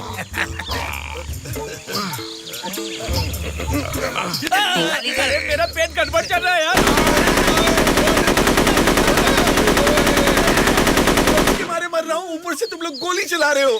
तेरी गोली से हम लोग डरने वाले नहीं है, समझा? ठंडे ठंडे पानी से नहाना चाहिए, जाना है या नहीं। तू पागल हो गया क्या? कोई अपना लीज खुला छोड़ के नहाता है क्या? मैं तो डर ही गया। मेरे लीज पे बुरी नजर डालता है। घर में बाप भाई है कि नहीं? अभी भी तेरा लीज जीतना ही है, एनाकोंडा नहीं बना पाया। तुम लोगों को लीच और एनाकोंडा में फर्क नहीं समझता है क्या? लीच हो या एनाकोंडा हो, बीन बजाने से भी कोई फर्क नहीं पड़ने वाला है। अरे इस जंगल में बीन ठीक से नहाने भी नहीं देता है, ठीक से हल्का भी नहीं होने दिया, गोलियां पे गोलियां चलाया जा रहा है। ये क्या हाल हो गया हमारा?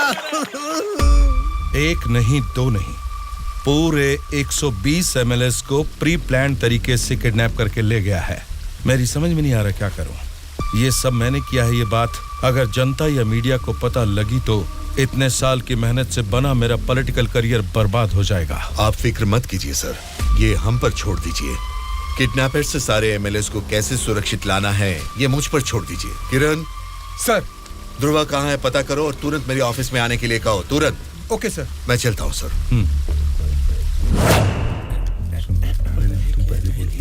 तो डर लग रहा है। तुम्हें बोलो बेटा क्या है? आपके बारे में सब कुछ पता चल गया बेटा। सच में नाइंसाफी हुई है। मैं सच बोल रहा हूँ, लेकिन गलती तो उसने की है। फिर हम लोगों को यहाँ लेकर क्यों आए हो बेटा? चाहिए तो उसको अकेले रख लो और हम लोगों को छोड़ दो बेटा। ठीक है, तुम लोग कह रहे हो तो मैं तुम्हें छोड़ दूंगा। उससे पहले मैं तुम सबसे 3 सवाल पूछूंगा। अगर तुमने सही जवाब दिया तो मैं तुम सबको आज ही छोड़ दूंगा। पहला सवाल, आप में से सनी लियोन को कितने लोग जानते हैं? क्यों नहीं जानते सर, वो तो मेरी पसंदीदा फिल्म स्टार हैं। उसे देखे बिना मुझे नींद ही नहीं आती, समझे? दूसरा सवाल, पूजा हेगड़े को कितने लोग जानते हैं? पूजा हेगड़े का मैं बहुत बड़ा फैन हूँ बेटा। एक चुम्मा, एक चुम्मा, एक चुम्मा।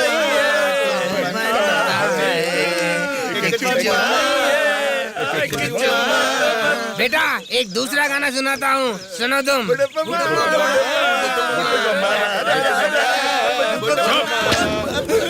तीसरा सवाल, नारायण स्वामी को कितने लोग जानते हैं? भाई नारायण स्वामी ना, उनका व्रत मैं हमेशा रखता हूँ। तुम सनी लियोन को जानते हो? पूजा हेगड़े ने कितने एक्टर्स के साथ डांस किया ये भी जानते हो? लेकिन जनता के लिए अपनी जान भी कुर्बान करने वाले नारायण स्वामी को नहीं जानते। कौन है बेटा वो? कोई देवता है क्या? हाँ, देवता ही है, लेकिन मंदिर में रहने वाला देवता नहीं, जनता के दिल में रहने वाला देवता, नारायण स्वामी।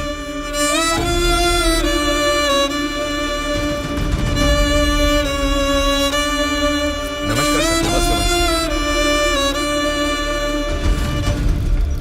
नमस्ते माँ जी। नमस्ते नमस्ते।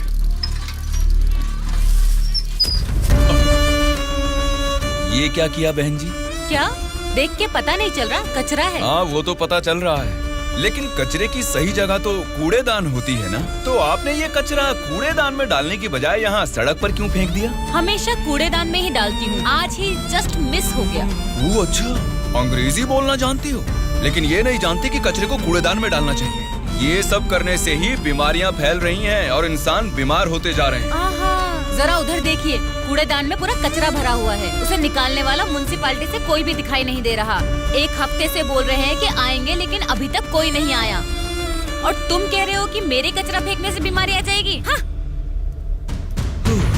तेरी बात से ना दुनिया बदले, तेरी चीख किसी तक ना पहुँचे, नाराज न। तेरा बल ही है तेरा साथी, दब के न रहो, विश्वास है तेरी डोले, डर के न रहो, उम्मीदें तेरे दिल में उठ के न रहो, जज्बात है तेरे रग में। Hello, municipality office. कौन बोल रहे? नारायण स्वामी जी है क्या? अरे आपको कैसे पता चला? फोन में कैमरा लगाया हुआ है क्या? वो कुछ नहीं सर, हमारी गवर्नमेंट ऑफिस में जब लैंडलाइन बजती है तो वो आप ही का फोन होता है सर। बोलिए। सौंदर्य कॉलोनी में कूड़ेदान पूरा भर गया है बेटा, सारी कॉलोनी में बदबू फैल रही है, इसे जल्द से जल्द साफ करो। ओ ऐसा क्या? उसे साफ करने का काम हमारा नहीं है, प्राइवेट वालों को कॉन्ट्रैक्ट दिया है। क्या कहा? कचरा उठाने का काम भी प्राइवेट लोगों को दे दिया है? तो फिर आप क्या कर रहे हैं? आप जैसे लोगों के सवालों का जवाब दे रहे हैं नारायण स्वामी। ठीक है, उस कॉन्ट्रैक्टर का नंबर दो। हेलो।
हमेशा से यहीं पे सुसु करता हूँ। कल से यहाँ पर मत करना।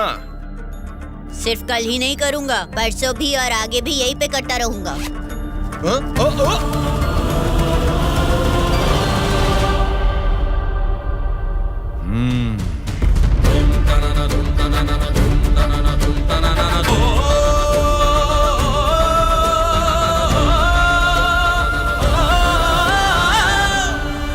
क्या हुआ? क्यों नहीं पेशाब किया? तुम अच्छे लड़के हो, इसीलिए नहीं कर पाए। ये एक बीज है। ऐसे क्या देख रहे हो? इसको फेंक दोगे तो मिट्टी में मिल जाएगा, लेकिन अगर इसे बो दोगे तो उसी मिट्टी को फाड़कर ये जल्द ही पौधा बन जाएगा। तुम इस बीज जैसे ही हो बेटा। ये बीज एक बड़ा वृक्ष बनेगा, खाने को फल देगा। अगर नहीं भी दे पाया तो कम से कम 10 लोगों को छांव देगा, बारिश लाएगा। अगर तुम इसे बो दोगे तो ये बीज बड़ा होके तुम्हारे बाद भी तुम्हारा नाम रोशन करेगा। अब इसे बोना है या फेंक देना है, तुम्हारी मर्जी है।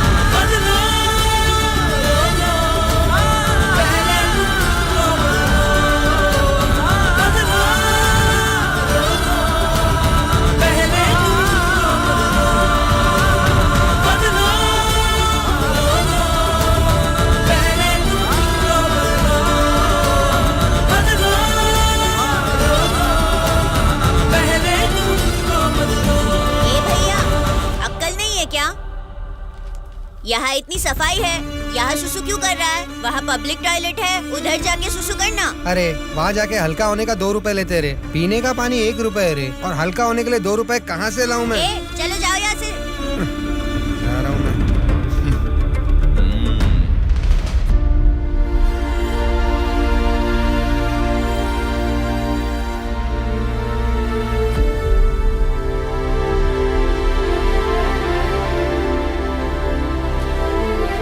बेटा, राष्ट्रीय झंडे को उल्टा नहीं लगाते हैं, गलत बात।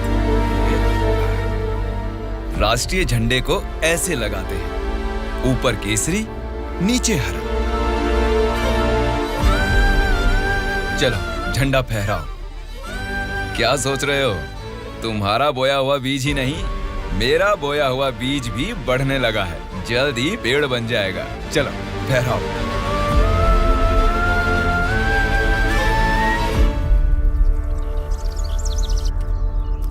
तुम्हारे माँ बाप कौन है? क्या करते हैं वो? मेरे माँ बाप गांजे का ना धंधा करते थे।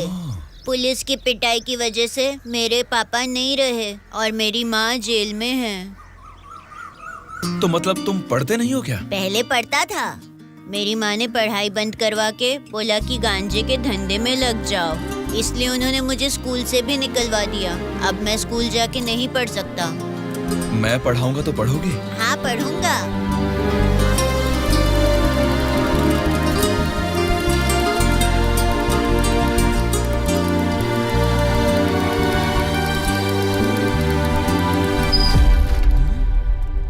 क्या कर रहे हो? स्कूल के बच्चों को दारू बेचना गलत बात है, वो भी इतने छोटे बच्चों को। 18 से कम उम्र वालों को दारू नहीं बेचनी। पता है ना तुम कानून का उल्लंघन कर रहे हो। कौन मैं? कानून की आंखों पर तो पट्टी बंदी है। पट्टी निकालो और अपने पीछे जेब में डाल दो। सिगरेट की दुकान स्कूल के बाजू में हो सकती है, मेरी वाइन शॉप नहीं हो सकती। मैंने कानूनन लाइसेंस लेके ये शॉप यहाँ खोली है। वैसे ही धंधा नहीं होने से हम परेशान हैं और तुम यहाँ आकर उपदेश देकर टाइम और धंधे की वाट लगा रहे हो। पढ़ाई करने वाले बच्चों को ही नहीं, पैसा मिलेगा तो दूध पीने वाले बच्चे को भी दारू बेचूंगा मैं, समझा तू? मेरा धंधा ही धर्म है। एक तो गलत काम कर रहे हो, ऊपर से चिल्ला रहे हो। हाँ चिल्लाऊंगा, क्या कर लेगा तू?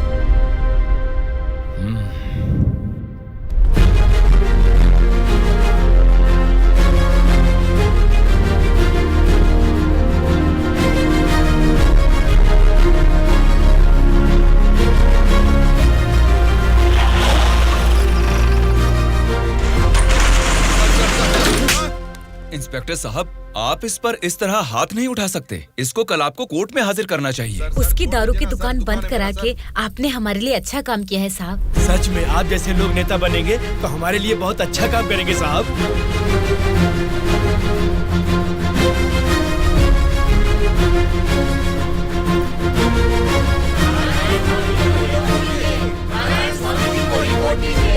उस दिन जनता ने नारायण स्वामी को बहुत अच्छी मेजॉरिटी से जिताया था। जनता से इतना प्यार पाने के बाद उनके सुख दुख जानने के लिए वो हर एक चौखट पर गए। तभी उनको पता चला कि उनके क्षेत्र से गुजर रही गोदावरी नदी का पानी ना तो जनता को सिंचाई के लिए और ना ही पीने के लिए मिल रहा है। उन्होंने इस मामले को लेकर सरकार की नाकामियों के खिलाफ आवाज उठाई। उस चुनाव क्षेत्र की रेडियस कितनी है, वहाँ के भौगोलिक हालात क्या है, वहाँ के मौसम से कितनी बुआई करनी पड़ेगी जिससे किसानों को अच्छी पैदावार मिले, ऐसे बहुत सारे समस्याओं पर एक किताब ही लिखकर जनता के बीच में गए और उनसे बात की। सच कहूँ तो आज मैं नहीं जीता, बल्कि मुझे जिताकर आप सब ने लोकतंत्र को जिताया है। इस बदलाव से देश की राजनीति में एक नई शुरुआत होगी। मेरे हाथ में जो किताब देख रहे हैं, इसमें हमारे चुनाव क्षेत्र की कमियों, आप सभी की जरूरतों और उनको मैं कैसे पूरा कर सकता हूँ, इसमें मैंने ये सब लिखा है। आज से ये हमारे चुनाव क्षेत्र का संविधान है। मैं असेंबली में खड़े होकर आपकी इन सभी समस्याओं के लिए लड़ूंगा। मैं आने वाले 5 सालों में हमारे चुनाव क्षेत्र की गतिविधियां बदलने के लिए भरी असेंबली में पूरी सच्चाई के साथ लड़ूंगा और ये मेरा आप सबसे वादा है।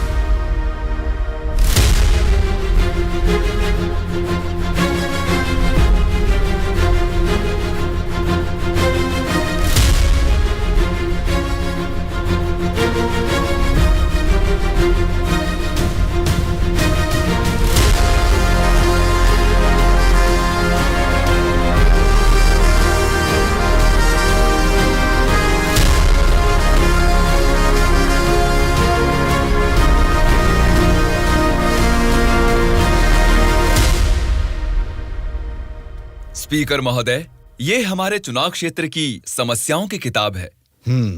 अगर मुझे थोड़ा सा समय मिल जाए तो मैं उन सभी समस्याओं से आपको रूबरू कराना चाहूंगा।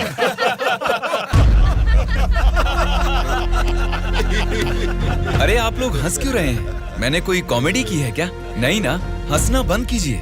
अध्यक्ष महोदय, नारायण स्वामी जी को देखकर ऐसा नहीं लगता कि असेंबली में आए हैं, किताब लेकर स्कूल में पढ़ने आए हैं ऐसा लगता है। अरे ये आप क्या कह रहे हैं? इसमें हमारे चुनाव क्षेत्र की समस्याएं लिखी हैं।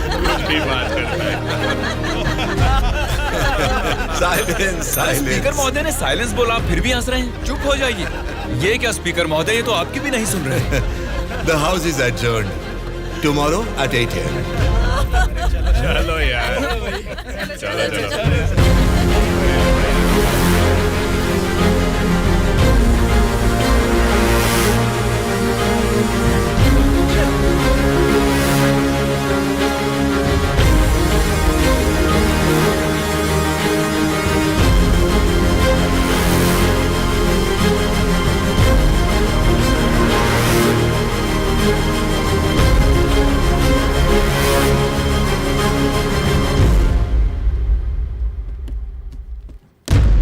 भास्कर रेड्डी जी, आज का अधिवेशन आपसे शुरू करते हैं। अध्यक्ष महोदय, पिछले सरकार की भ्रष्टाचार की वजह से पूरे राज्य का सर्वनाश हो गया है sir.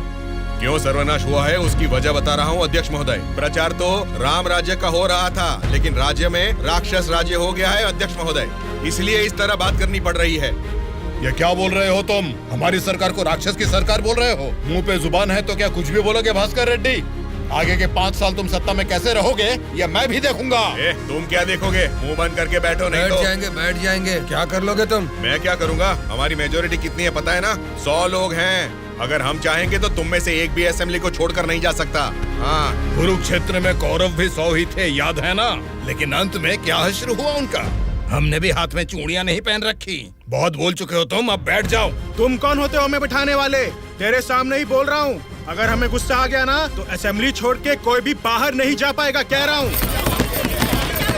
Silence, silence, please silence. क्या कह रहे हो? नहीं जा पाएंगे मतलब मारोगे हमें? दम है तो आ जाना, देखते हैं। ये क्या रे? हम लोग कुछ बोलते नहीं इसलिए सर पे चढ़ गए। तब से तुम ही हमें उकसा रहे तू हो। हमें उकसाएगा और हम भड़केंगे भी नहीं। हम क्या घूंघट ओढ़ के बैठे हैं? हिम्मत है तो हमको रोक के दिखा। जोश देखना है तो फिर आ जाओ, इधर का इधर ही फैसला कर देते हैं। आ जाओ, आ जाओ, अरे आ जाओ, मैं तो आ जा। बैठ जाइए आप लोग, बैठ जाइए, शांति रखिए। बस कर रेड्डी जी, मैंने साइलेंस बोला ना, कंट्रोल रखिए। साइलेंस, साइलेंस, आप सब लोग बैठ जाइए। Silence, silence. 1 घंटे के लिए सभा को स्थगित करता हूँ। भद्राचलम चुनाव क्षेत्र के एमएलए नारायण जी को मैं बात करने के लिए अनुमति देता हूँ। महोदय, आज इस सभा में मैं इन सभी के सामने एक बात बोलना चाहता हूँ। प्रोसीड। महोदय, यहाँ बैठे सभी लोग जनता के प्रतिनिधि हैं। जनता ने वोट दी इसीलिए ये जीते। वोट देने वाली उस जनता के बारे में कोई बात ना करके इस सभा में एक दूसरे को कोसना, झगड़ा करना अच्छी बात नहीं है साहब। देखा जाए तो ये बेशर्मी है। अध्यक्ष महोदय, नारायण स्वामी जी अपनी मर्यादा का उल्लंघन कर रहे हैं। जनता ने आंख बंद करके वोट डालकर हमें नहीं चुना है। अध्यक्ष महोदय, इनकी मजाल तो देखिए, हमें बेशरम बोलता है। इस बात के ऊपर तो नारायण स्वामी जी को तुरंत हमसे यहाँ क्षमा मांगनी चाहिए, अभी के अभी।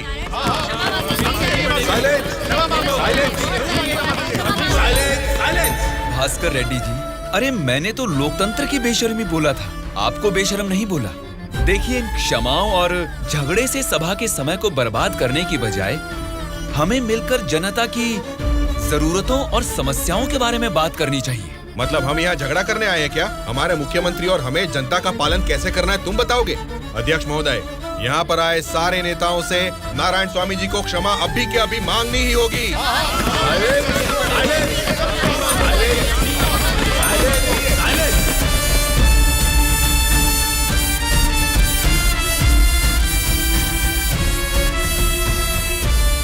उनके बर्ताव से तुम क्यों दुखी हो रहे हो? सब ठीक हो जाएगा साहब, एक बार फिर आपको बोलने का मौका जरूर मिलेगा साहब। गूंगे को माइक पकड़ा देंगे तो कुछ फायदा थोड़ा ही होगा। जितने भी मौका देंगे होने वाला कुछ नहीं है। सोच समझ के तो बात ही नहीं कर पाता है ये। ए गोलू, क्या बात कर रहा है तू? पागल हो गया क्या? मुंह बंद करके यहाँ से निकल जा, जा। उसकी बातों का बुरा मत मानिएगा साहब। उसने कुछ भी गलत नहीं कहा सुबैया। तुम उसकी बातों में गुस्सा देख रहे हो और मैं उन बातों के पीछे छिपी वजह।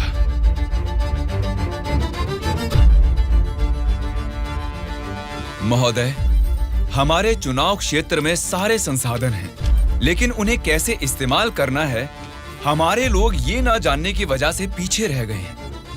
इस बारे में सरकारी पार्टी को कई बार विनती करने के बाद भी वो लोग फंड्स अलॉट नहीं कर रहे। अगर ऐसा ही रहा तो हमारे चुनाव क्षेत्र की जनता हम पर भरोसा कैसे करेगी? बोलिए महोदय। नारायण स्वामी जी, आपके चुनाव क्षेत्र की जनता की समस्या के बारे में अगली बैठक में जरूर चर्चा करेंगे। अब बैठ जाइए। स्पीकर महोदय, अभी तो मैंने बस अपनी बात रखनी शुरू ही की है और आप मुझे बैठने के लिए बोल रहे हैं। नारायण स्वामी जी, प्लीज आप बैठ जाइए। श्रीनिवास जी, आप बात कीजिए। अध्यक्ष महोदय, इस सभा में सभी को बोलने का अधिकार है। मुझे अपने चुनाव क्षेत्र की समस्याओं के बारे में बात करने दीजिए। प्लीज नारायण स्वामी जी, आप बैठ जाइए। कम से कम मुझे 10 मिनट तो बोलने दीजिए महोदय, विनती है। श्रीनिवास जी, आप अपनी बात रखिए। स्पीकर साहब, सीएम के राज में राज की हालत देखेंगे तो द्वापर युग का मानो राम राज्य वापस आ गया हो महोदय। ये बात मैं नहीं कह रहा हूँ, स्वयं जनता जनार्दन बोल रही है महोदय। स्पीकर साहब, राम ने राज किया त्रेता युग में, द्वापर युग पाला है श्री कृष्ण जी ने। पहले ठीक से इतिहास को जान ले, फिर बात करें। बोला था ना, गूंगे को माइक थमा देने से कुछ नहीं होने वाला। देख लिया, नेता तो ऐसा होना चाहिए जिसके सदन में बोलने से सब थर थर कांपे, सबकी धज्जियां उड़े, जरूरत पड़े तो वो लड़ने पे आ जाए। ये सारे गुण होते हैं सदन के नेता के। और हमारे इस नेता को देखो, इनमें एक भी ऐसा गुण नहीं है। हम सभी लोगों ने अपनी पढ़ाई लिखाई बंद करके आपको इलेक्शन जितवाया था। किस लिए? ताकि हम सब लोग बेरोजगार बैठे रहे, कुछ ना करें। लेकिन आपको देख के तो लगता नहीं है कि आप हमारी समस्याओं को दूर कर पाएंगे। ऐसा बोल रहा हूँ बोल के कुछ गलत मत समझिए।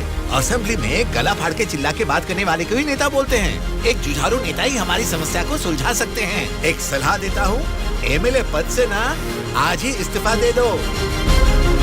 भद्राचल के चुनाव क्षेत्र के एमएलए नारायण स्वामी जी को बात करने के लिए अनुमति देता हूँ। अध्यक्ष महोदय, हमारे चुनाव क्षेत्र के चारों ओर पानी ही पानी है, लेकिन एक घूंट भी पीने लायक नहीं है महोदय। वहाँ के लोगों की स्थिति बहुत खराब है महोदय, जरा उनके बारे में कुछ सोचिए।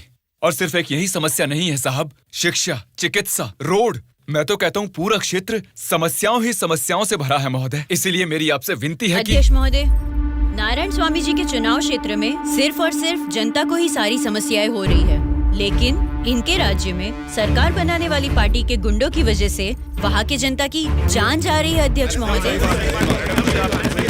सत्ता इनके हाथ में है और पैसे बनाना ही इनकी पार्टी का मकसद है। दरअसल सत्ता में रहकर इन्हें अपनी दारू की दुकानें चलानी है और सारा इल्जाम हम पे थोपना है। अध्यक्ष महोदय, हम सिर्फ दारू की दुकान ही चला रहे हैं साहब।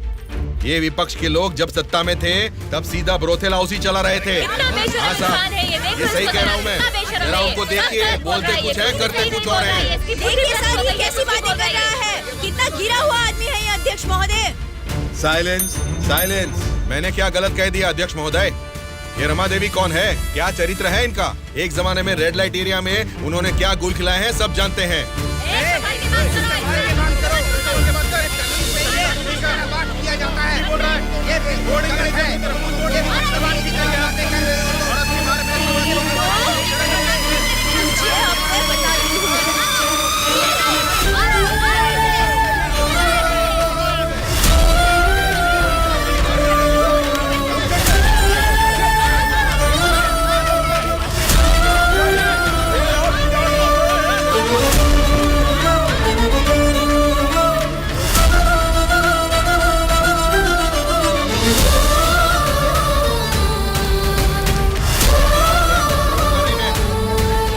बस कीजिए। अरे ये संसद है या फिर कुरुक्षेत्र है? शर्म आनी चाहिए तुम सबको। सरकारी पार्टी को जवाब देना है, विपक्ष की पार्टी को सवाल करना है। आप सब देखिए क्या कर रहे हैं। क्या इसीलिए जनता आप लोगों को जिता के यहाँ तक भेजती है? जनता को बदलना है, जनता बदलनी चाहिए, तब से यही सब चिल्ला रहे हैं। 5 करोड़ की जनता में से सिर्फ 299 लोग ही यहाँ आए हैं। मतलब बदलना जनता को नहीं है, बल्कि हमें बदलना चाहिए। हमारे ऊपर भरोसा करके हमको वोट देके जिताने वाली जनता के लिए हमें कोई लड़ाई या जंग करने की जरूरत नहीं है, बल्कि उनकी समस्याओं की चर्चा करके उनकी जरूरतों को पूरा कर दें, यही बहुत है। लेकिन तुम लोग देखो क्या कर रहे हो, सिर्फ और सिर्फ अपने फायदों के बारे में सोच रहे हो और भोली भाली जनता को धोखा दे रहे हो। ये सब कुछ मैं इसलिए नहीं बोल रहा कि मैंने मार खाई और मेरा कुर्ता फट गया। ये एक बहुत ही पवित्र और महापुरुषों की जगह है, ये संसद भवन है। देखा जाए तो यहाँ पर आप जैसे लोगों के लिए कोई स्थान नहीं है। यहाँ पर सिर्फ साहसी, सच्चाई का साथ देने वाले ईमानदार लोग ही आने चाहिए। जब ऐसे लोग इस संसद भवन में आने शुरू होंगे, सिर्फ और सिर्फ तभी इस राज्य और देश का भला हो सकता है।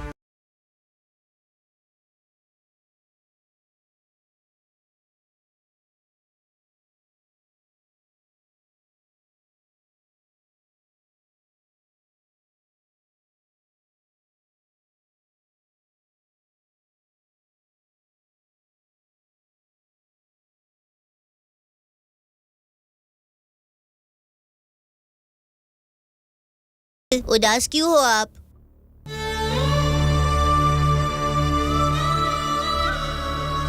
मैं हार गया।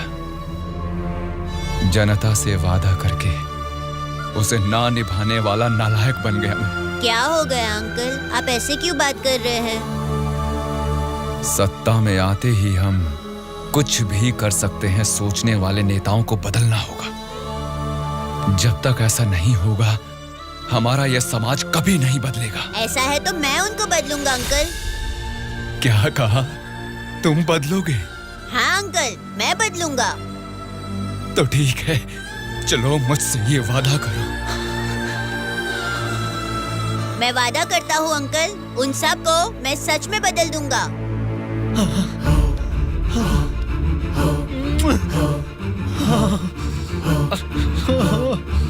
बदलना है, तुमको ही बदलना है, तुम ही बदलोगे।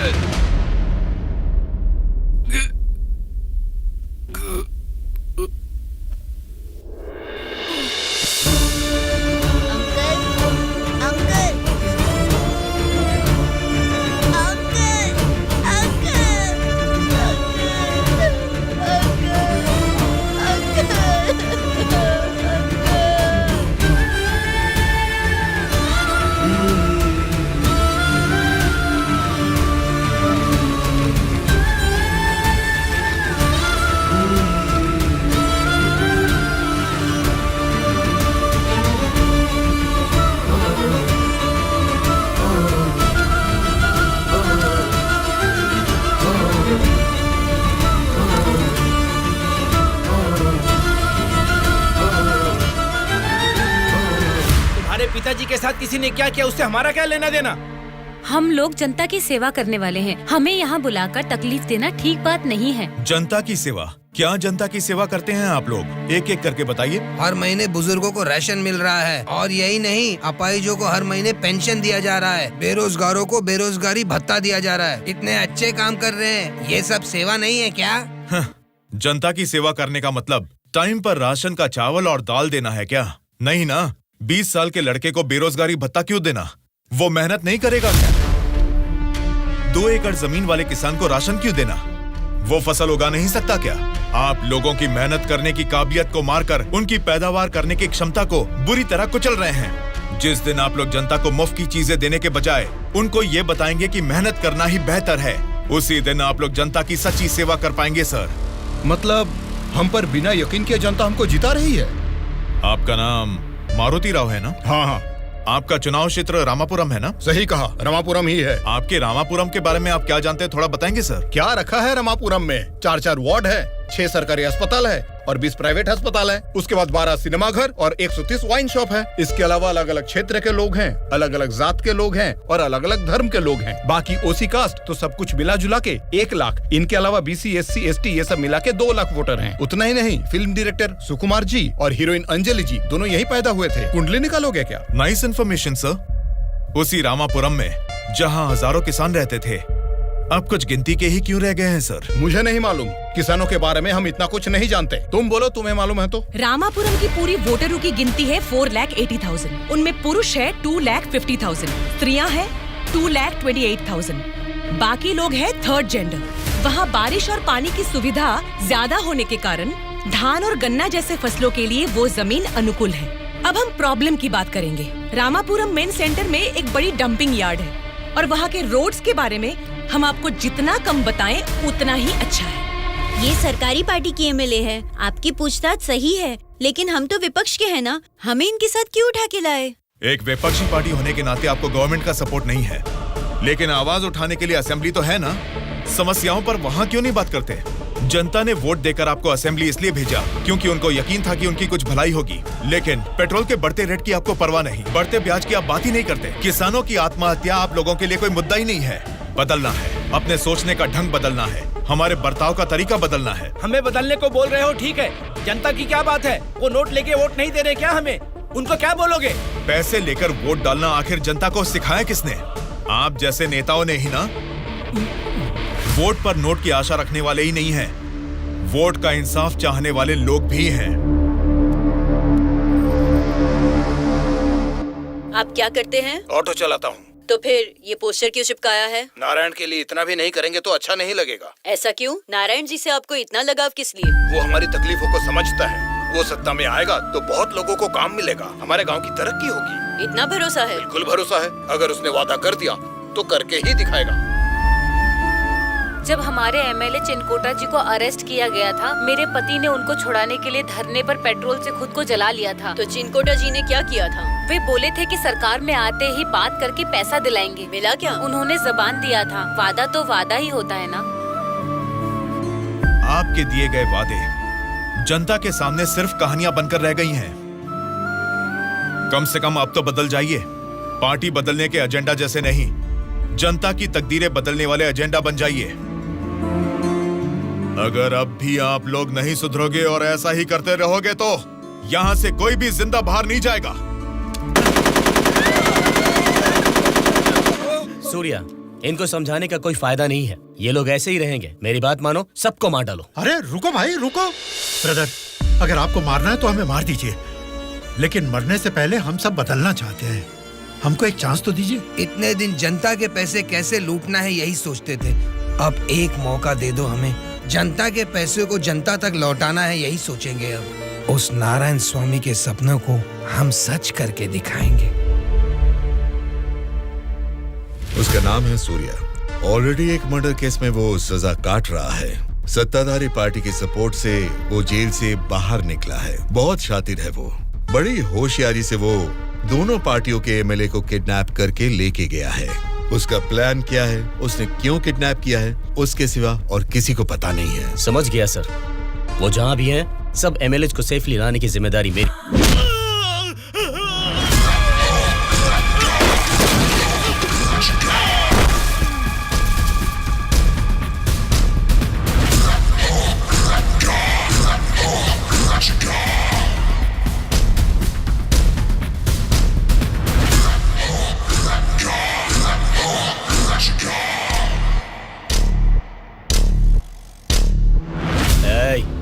इनको मार के एमएलए को लेकर जल्दी आओ रे। कौन आता है देखता हूँ।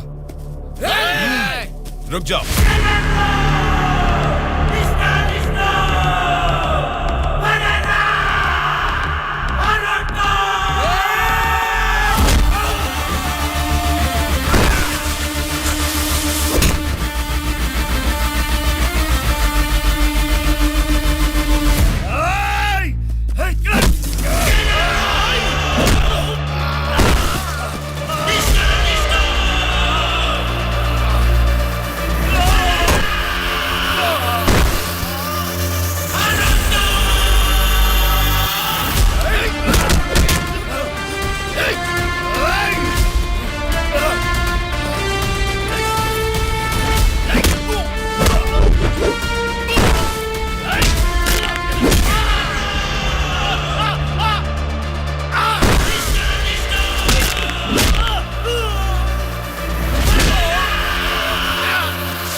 बोलो ध्रुवा।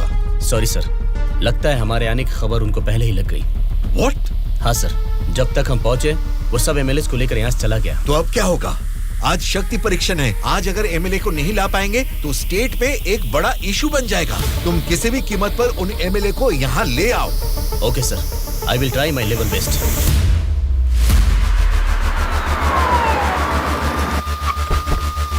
ये लीजिए मैडम फाइल, सबके दस्तखत हैं इसमें। हमारी गवर्नमेंट को सपोर्ट करने वाले एमएलएस की list sir. Go ahead, wish you all the best. Thank you sir. Welcome.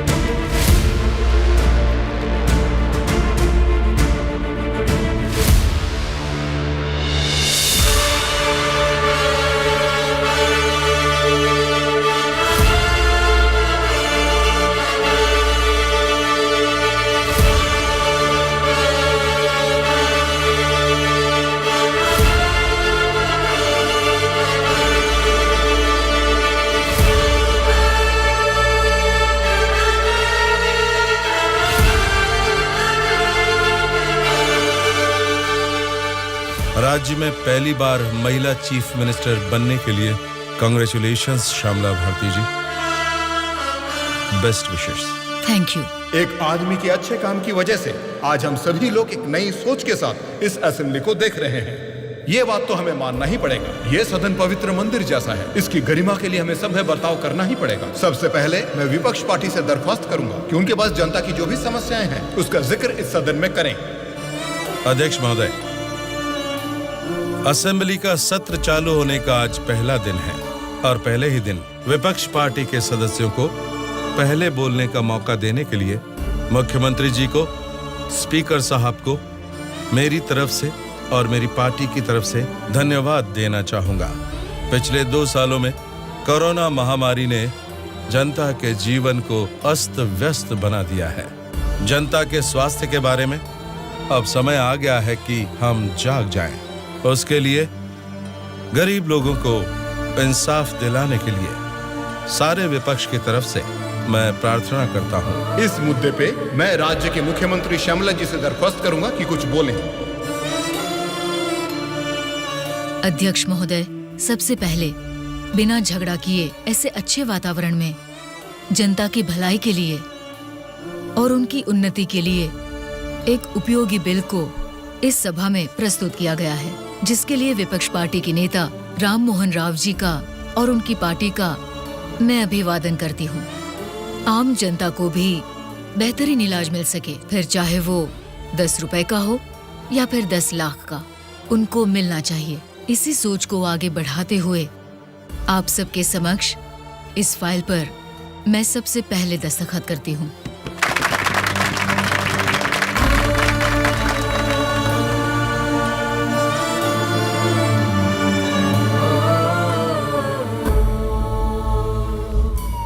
तुमने जो सोचा उसे पा लिया सूर्या। नेक्स्ट टारगेट क्या है? हमारे देश की तरक्की जो कोई भी रोक रहा है वो लोग ही मेरा नेक्स्ट टारगेट है।